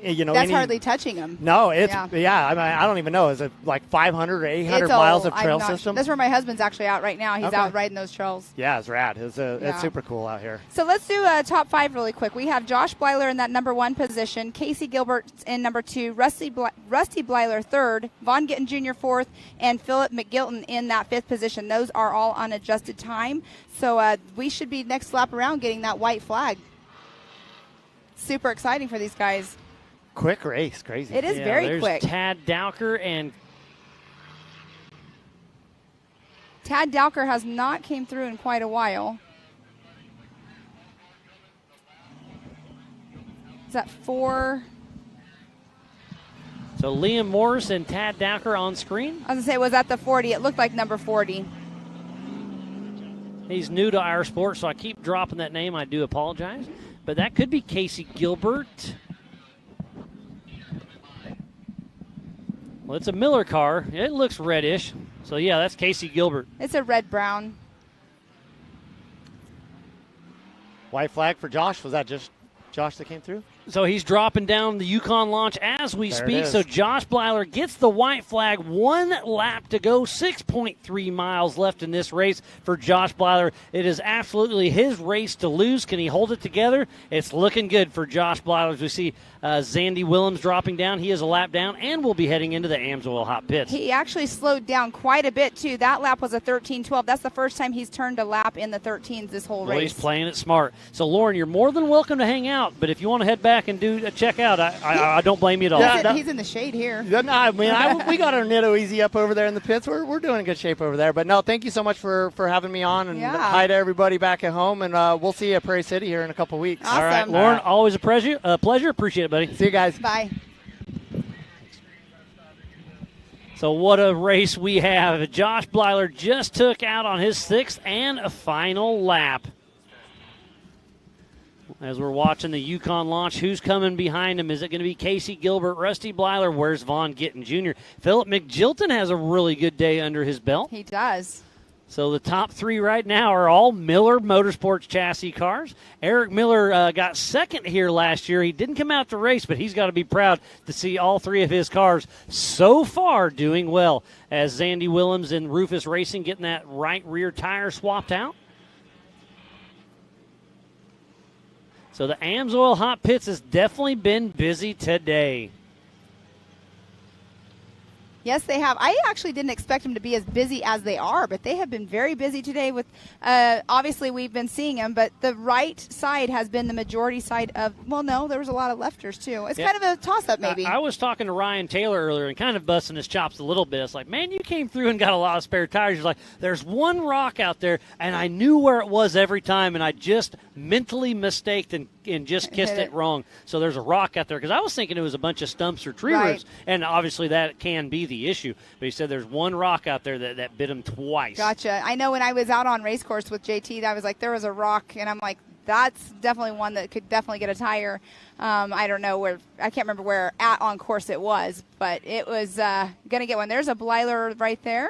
I believe that is Rusty Blyler, Rusty, the yes. Happy Pappy, heading up the Recaro Rise. So he's about a mile and a half out to head out on his last lap. There comes Tad Dowker and then Zandy Willems out of the Amsoil hot pits. So He's Tad a lap Dowker, down, yeah. I believe. Yes, so Josh Blyler's the only one out on his last lap.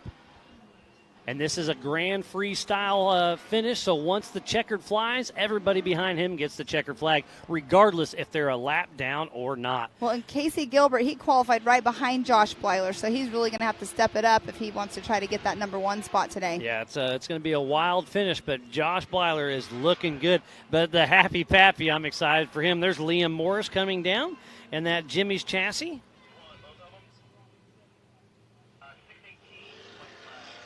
So 6:18, that's so Mr. Casey Casey. Gilbert right behind, coming through strong.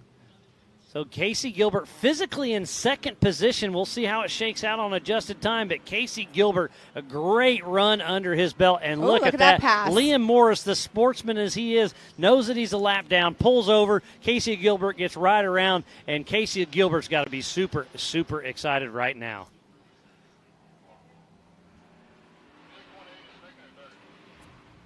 So 6:18, Casey Gilbert physically in second position and on adjusted time for now. We'll see how it all shakes out.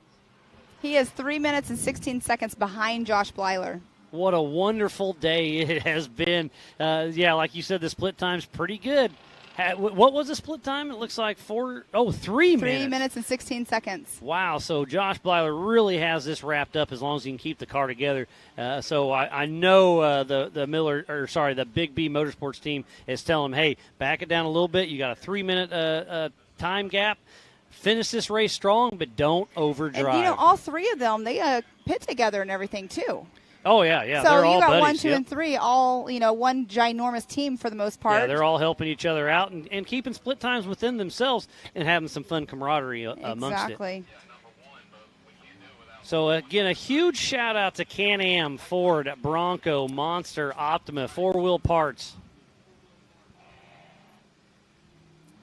Progressive, Mid-America Outdoors, the Off-Road Syndicate, Holly, Lasernut, Griffin, VP, Nitto, King, Ultimax Belts, King of the Hammers, Amsoil, Method, Axial, 360 Wraps, Rugged, Spider Tracks, Recaro Seats, Baja Jerky, Raceline Wheels, ARB, Rigid, Brannick, Tread Lightly, Action Sports Canopy, Off the Grid, MBRP, Yukon, HCR, Warren, and Factor 55. So please support who supports the sport. Without all of these wonderful partners, we would not be racing here today. So we will see Von Gittin Jr., that puts him in the number 3 position where he is at right now on adjusted time. So he has bumped out Rusty Blyler. But, hey, Rusty Blyler hasn't crossed that line. So once Exactly. Rusty crosses through, because Rusty started in 7th position, so a minute and a half behind 2 minutes behind Von Gittin Jr. No, minute and a half, yes. And there's an awesome view, an aerial view of, we are in zone 4, which is what they're showing on screen right there. Like the we were talking about. horseshoe hauler on the Exactly. left. And again, this is the 10th annual anniversary bash, and this is the 7th year it's sold out, and it shows you this place is packed. So who wouldn't want to race in front of a packed house? As Von Gittin Jr. with Fun Haver Off-Road Team pushing through with that wide body IFS machine. And that looks like a fun section there as well. I remember when we were out on race course marking. That was a fun section too. Like Levi was talking about earlier, he likes this section right here where they make the right-hand turn. Yeah, it's kind of a flowy section. Yes. You can really pick up some speed. There's some little floaters. There's some drifters, and it's a lot of fun. And right here is where they were talking about having some issues. Oh, there Rusty Blyler just went through. So Let's see what that puts him at. Time, where we going to be? And speaking about adjusted time, you can go to live.ultra4racing.com for the same live timing we're watching. So right now, Von Gittin Jr. still has that number 5 position, or number 5, the number 3 position on adjusted time. So it has changed up. We have Josh Blyler in that number 1 position, Casey Gilbert into Von Gittin Jr. 3rd, and Rusty Blyler in that 4th position on adjusted time. And he is actually a minute 40 behind Von Gittin Jr. So Rusty's really going to have to pick up the pace trying to bump off Von Gittin. So Von Gittin, even after that tire change, he really stepped it up. Because remember, he just turned a 13.16. Yeah, he was a 13.16, that's 3:15. a quick run. And his fastest lap was on his 3rd lap at a 13.04. So he has not broke that 13 mark at all today. The fastest lap of the day thus far is Josh Blyler with a 12:38, and I think that's going to stick because he's definitely playing it safe. And they were just showing one of the areas that is, I believe that was Big Edna they were showing. It was definitely a steep uphill for sure. Yeah, the Recaro Rise has been a lot of fun to watch. That looks like a Miller car, so that must be Rusty Blyler, the Happy Pappy, with Shane Erdman riding shotgun. It's kind of cool. Josh has Jared and Rusty has Shane, both Erdman brothers, riding shotgun with both of them. So cars are very similar. It's father son driving cars, brothers shotgunning for them. The Big B Motorsports crew is a great group of characters. And speaking about characters, they've got Vince, they've got Barry, they've got a whole slew of people in the pits. Yeah, they have a great group. All of them, like you saw, the Rufus Racing was helping out in other pits earlier, changing tires and doing the jack, and they were having trouble getting their tire off. So everybody likes to help everybody out, and when you have a larger pit crew, it also makes it easier to let people go help another pit, because sometimes people, if they're running close, it's hard to go help the other teammates. Yeah, I mean, obviously you want to beat them at their best out on course, but you're going to help them in the pits. But if you're side by side, I'm going to help my guy first. Right, exactly. Again, if you are just tuning in, we thoroughly appreciate each and every one of you. This is the 2022 Rush Off-Road Anniversary Bash presented by Mid-America Outdoors. This has been Ultra 4 Racing at its finest, but tonight we still have the America Pro Rock Racing Knockout racing, and that starts at 6 p.m. But before that, it's at 4 p.m. We have the 170 kid race. It's going to be a lot of fun. They are the youth of our sport. It's great to see them. I think we'll have 5 kids out there racing. I think they're going to do, a 6-lap race. That's what I've got written down at least. So it'll be fun to watch them out there. I know Chris May got his daughter. We got Hewing out there. We've got a few kids out there going to have some fun, and that's what Mid-American and Ultra 4 is all about, is the family, the full family affair. And speaking about family, I need to give out a shout out to Bailey, Jade, Nella. I have had limited service out here, so I apologize. I love you, and I'll see you in just a few days. And if you're wanting to find out what the results are from our past races today, you can also find those out on the live.ultra4racing.com website. It tells you our live timing, but you can also put in what race you're wanting to see. So I see people are asking questions about what the results are for other races. So you can go onto that site and check it out. Miranda Shirley is saying, great work, great coverage. Levi Shirley's wife. Cool to see she's tuned in. Thank you. And we missed the whole Lucky Dog crew, but we know we'll see you at another race here very soon. And you can see just behind us, between the Optima and the Can-Am flag, that is where the knockout racing is going to go, just behind us. We'll have Aaron hop in here, one of the pro rock experts, and I may join in and give him a little chit-chat with him, but I'm excited to see some rock bouncing later on tonight. Definitely going to be fun to watch for sure. But it has been a wonderful day of racing. We did take a little bit of lunch break, which was kind of nice, get everything reset. And everything's flowed amazing this whole week. The Mid-American and Ultra 4 team has really done a great job. As well with the whole production team, they've been doing a lot of great things out here to be bringing you a live show from the middle of nowhere. Pretty amazing. So Ralph is saying, solid axle for the win. Go Josh Blyler. Yeah, Ralph's raced with us before. Yeah. He's from over the pond.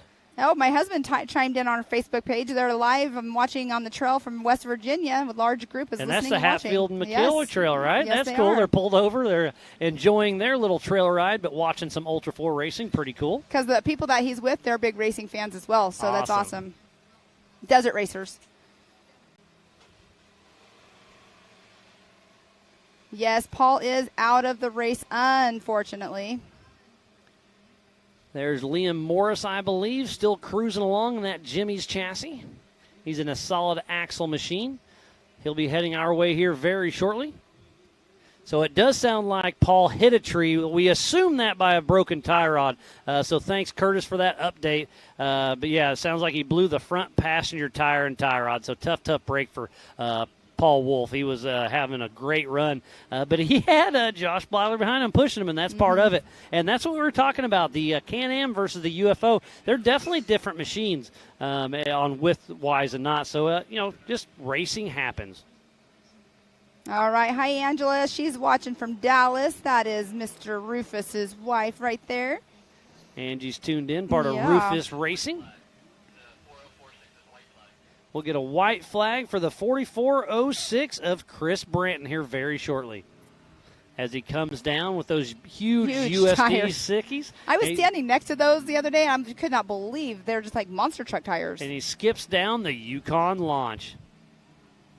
So as soon as whoever is the leader coming through next, because we assume it'll be Josh just because he's been leading, but it's not over yet, they will be getting – someone's coming through at the right rear flat, it looks like.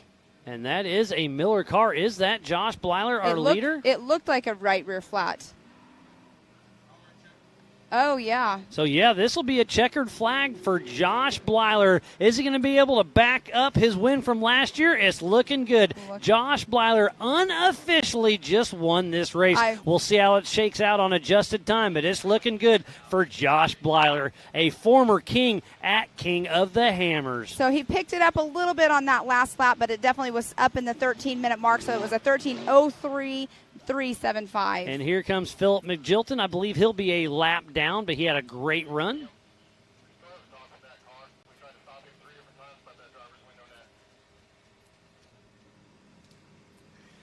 So Josh Blyler with one heck of a run. There's Mr. Gus Fisher himself, keeping everything running good.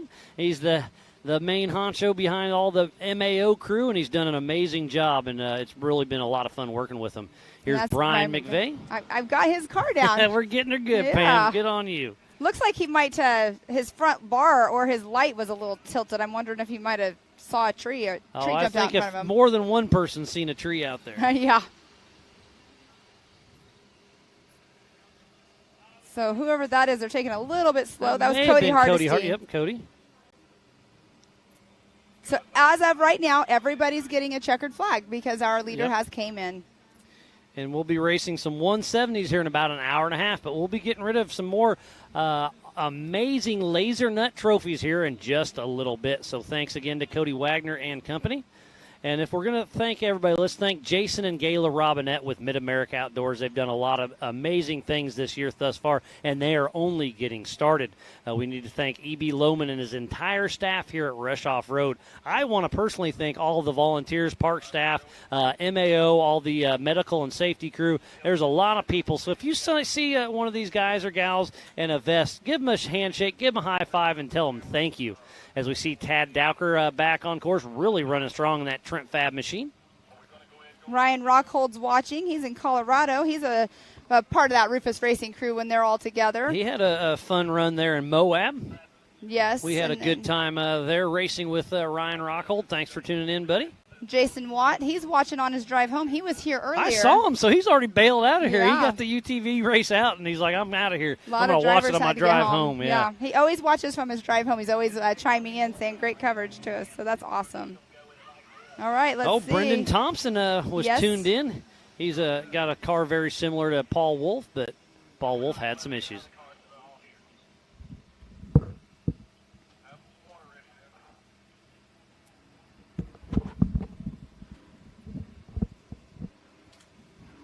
So we shall see. We're waiting on Casey Gilbert, Vaughn Gittin Jr., and Rusty Blyler. That's where we're waiting to see who's going to be second, third, and fourth. The top four are going to be close because Philip McGilton finished, but he's a lap down. So I think it's going to be between Casey Gilbert, Vaughn Gittin Jr., and Rusty Blyler. And I think it's going to be Casey Gilbert and Vaughn Gittin. We'll see how it shakes out. Philip McGilton has crossed.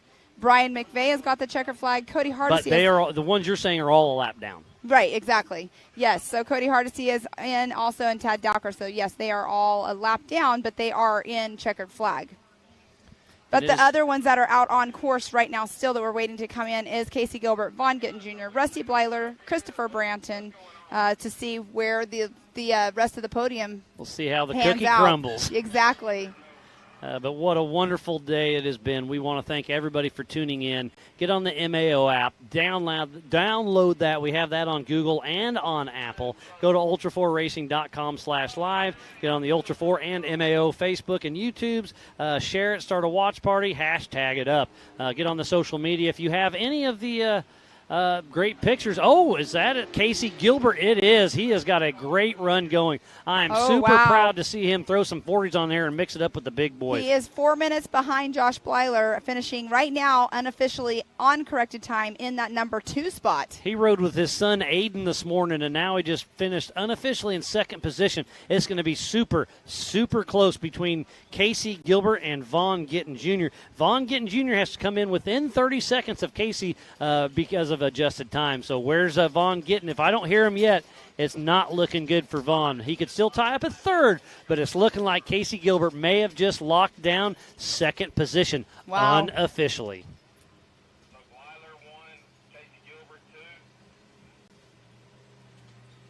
So we'll see if it's going to be Vaughn Gittin or Rusty Blyler. Or who knows, Christopher Branton. You never know. And there is Vaughn There he Gittin Jr. is. giving it all the wood all the way across the finish line. So on adjusted time, nope, it does look like Vaughn Gittin gets third position. So he did have to come in to change a tire, so that may have been what it cost him, because it was about a 1 minute tire change, and he lost by 56 seconds. Getting that second position by 56 seconds. Yep. So unofficial, it's going to be Josh Blyler, Casey Gilbert, then Vaughn Gittin Jr. How far back was Rusty Blyler? So I guess we still have a minute and a half before we can officially call Vaughn Gittin third. Exactly. But it's looking like Vaughn's probably going to tie it up because he had a little bit of a lead over over Rusty. What a great day, though. Podium on 2 different races in the same day. What a great day of racing it's been for everybody. And we'll be going into the 170s later on. It's going to be so much fun. The course is actually right behind us here. That is going to be Aaron Smith coming down the Yukon launch as we speak. He's another lap down, but have a great race with him in that Bomber chassis. So we were talking with Lauren earlier that we all talk about straight axle versus IFS, and this definitely favors a straight axle. So for Vaughn to do so well, it's such a great job. All right, it sounds like it has been called official. Mr. Josh Blyler is the winner of the 4,400 race. Casey Gilbert in second, and Vaughn Gittin Jr. in that third position. So congratulations to those top 3. What a great, great race we had today. It's been great racing all day long, and for Josh Blyler to take that win. Casey Gilbert for his first time really stepping into the 4,400. He's done it before, but that's just because his car was still alive after the 4,800. Exactly. Well, he saved this car and only raced 4,400. And remember, he's got a single shot compared to the bigger cars. But, again, I didn't think that was a huge disadvantage. Oh, and here comes Rusty Blyler. Here so we he's just are. going to be about 30 seconds off the pace. Bummer. But Rusty Blyler, the happy pappy, coming across the line, unofficial 4th position, and completely skips the Yukon launch. So it puts him in that number 4 position. Now, he had a flat tire earlier as well when he came in, I believe, correct? So what's the split time between him? Is that 2 minutes? So he was 2 minutes, 10 seconds behind Vaughn Gittin, but 7 minutes and 7 seconds behind Josh, the winner. So his son Josh beats him by 7 minutes and 7 seconds after over an hour and a half of racing. Wow, what a day. And it's not over. It is not even close to being over. We still have the Kids 170 race at 4 p.m. Eastern Time. And then at 6 p.m. we kick off the America Pro Rock Bouncing. Was Andy Willems right there? No, that is going to be Liam Morris, I believe. Liam Morris, okay. Or Vanderhyde.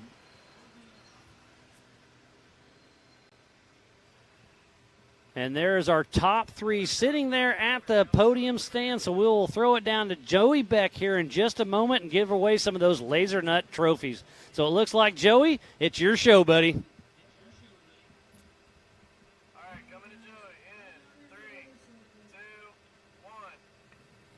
All right, guys, I'm down here in the winner's circle. These guys just pulled up. I'm ready to go talk to our 3rd place finisher. We're going to be heading this way. Guys, y'all get ready to talk to me.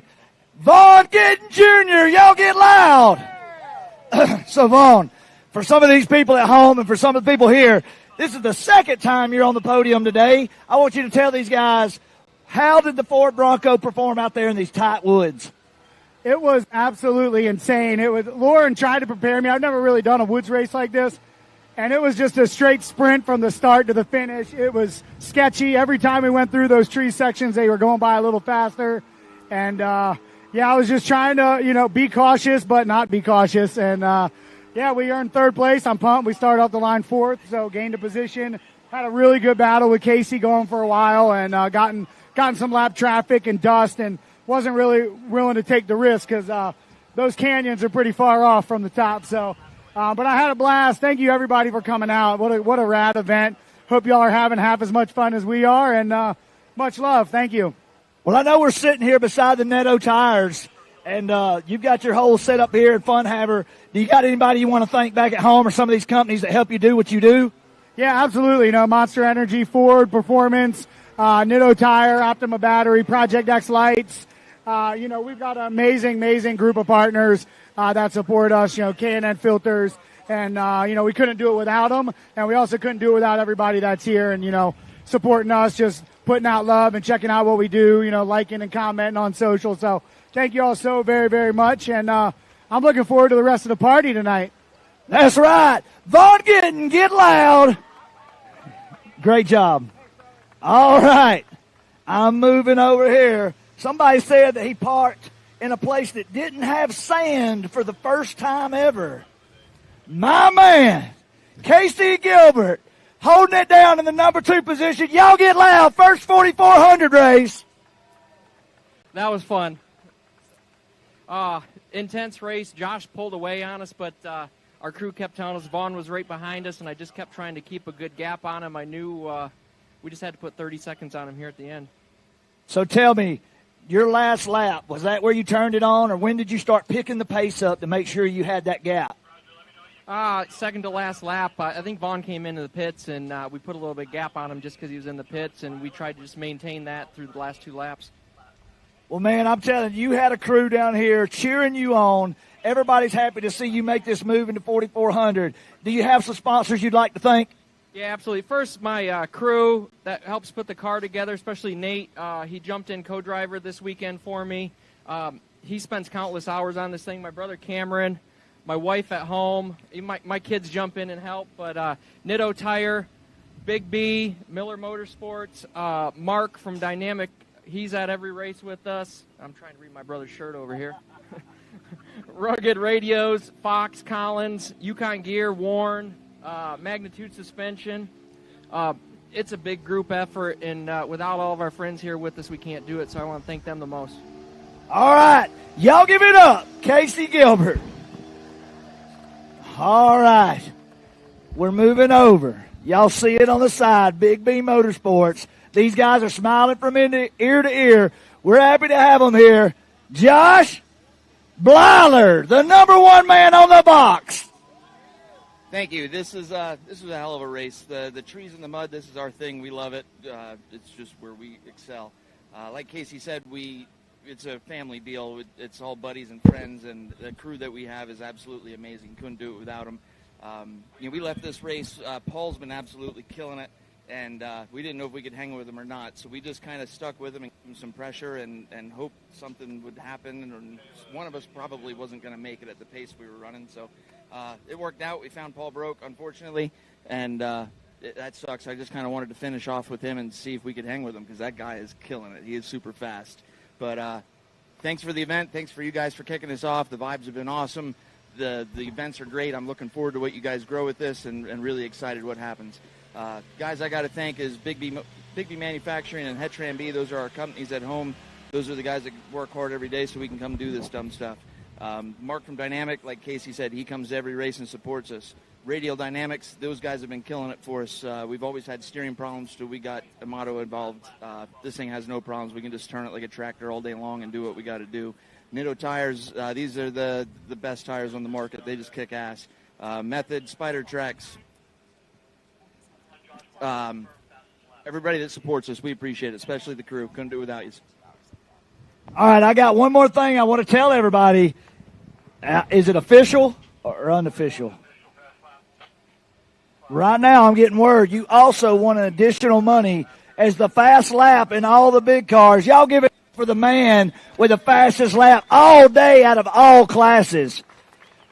All right, guys, I'm here to tell you, Nitto Tires, 1, 2, 3. It's absolutely amazing. We've had a blast out here. Y'all get out of the car. Let's celebrate, take some pictures. Miles, I'm going to send it back up top to you guys. Well, thank you, Joey. Yeah, like you said, a Nitto sweep for Josh Blyler, Casey Gilbert, and Vaughn Gittin Jr. One heck of a race. And I'm going to go back to Josh Blyler saying average guys having above average fun. The Big B Motorsports crew does an amazing job. They're all giving each other high fives. It has been another amazing finish to an amazing day of racing. But we still have some great racing yet to come. Yes. So we'll give you our top 10 for the 4,400. We'll go Frank Vonderheide in 10th. And 9th was Tad Dowker. In 8th, we go Cody Hardesty. 7th position, Brian McVeigh. In 6th position, Christopher Branton. In 5th position, Philip McGilton. In fourth spot, Rusty Blyler. And third position, Vaughn Gittin Jr. In second place, Casey Gilbert. In that number 1 spot, the number 41 of Mr. Josh Blyler. And that was a great finish. Josh pushed all the way to the finish line, and Paul Wolf was on fire until he wasn't. But, hey, that's the cliche saying. That's racing. That is racing there. Mr. Rusty Blyler going behind us here. But what a great day this has been. We are still going to go live for the little 170s. It is about an hour and 10 minutes away before they will start. But it is super awesome to see the kids that will be on live. So make sure you guys tune back in or stay tuned in with us here. But what a great day. Josh had a great day. Everybody's had a great day. I've had a great day. You've had a great day. I hope you guys have been having just as much fun as we have, because it's been just a wonderful, wonderful day of racing here for the 2022 Rush Off-Road Anniversary Bash featuring Ultra 4 American Pro Rock, presented by Mid-America Outdoors. So we'll take a quick break and we'll be right back after this. It's time for electric to turn into lightning. An electric truck that can haul on both ends, that can help build your house, and if need be, power that house. That feels like a bullet train and works like a freight train. The fully electric F-150 Lightning.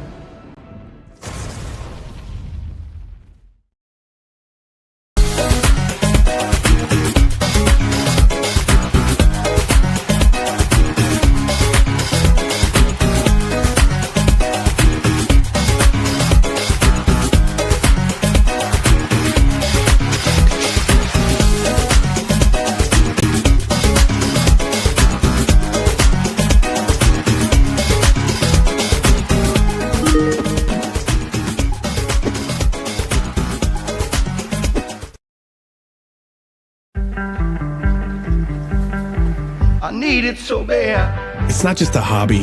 It's not just something we do on weekends. It's how we live every day. Can we go out and play? I needed to try. Needed to fall. I needed your love. I'm finding a way. I need never get old.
Welcome back to the 2022 Rush Off-Road Anniversary Bash presented by Mid-America Outdoors. We just wrapped up the Ultra 4 racing, but we still have the Kids 170 here at 4 p.m., and then we have the America Pro Rock racing at 6 p.m., and it'll be going through the night. We'll have some live music. We have lots of great things to go. Again, I am Miles Haskell with Pam Hall. It's been a great day of racing. Again, I hope you have enjoyed it just as much as we have. Pam, it's been a wonderful day. It's been a wonderful day. The weather was awesome. Obviously, we are in the shade. There's a lot of people that are not in the shade, but it's a great day. I can't wait to see the kids, and I cannot wait to see the Pro Rock racing tonight. Yeah, so we're going to take a little bit of a break. We're about an hour away from kicking off the Kids 170 race, so it's going to be a wonderful evening, so do not go anywhere. Remember, everything is Eastern time, so at 4 p.m. Eastern time, the kids race, 6 p.m. Eastern time, the rock bouncing stuff, so be sure to stay tuned in off and on all night long. It's going to be a wonderful, wonderful evening, and again, I just can't personally thank you guys and gals enough for tuning in and letting us do what we do. So we'll take a quick break, and we'll see you guys here after a little bit. Really thankful to have VP Fuels on board. UTV 96 is like perfect in these things, makes them rip. It ran cool, it ran strong. We got into those rock sections where we really needed that throttle response, and it was right there every time. We run all VP lubricants. We haven't had any problems with any kind of leaking or any kind of heating issues. And into State Frosty, no drama, temperature stayed under 200 the entire race. Bronco, an American classic, returns. And it only gets better when it's outfitted with the right gear. From bumpers to winches, rigging accessories, suspensions, body armor, and wheels. You need a full array of gear to outfit your Bronco for adventure. Get them now at warn.com. Hello and welcome. Breathe, relax, and enjoy the meditation. Provided by Yukon Gear and Axle.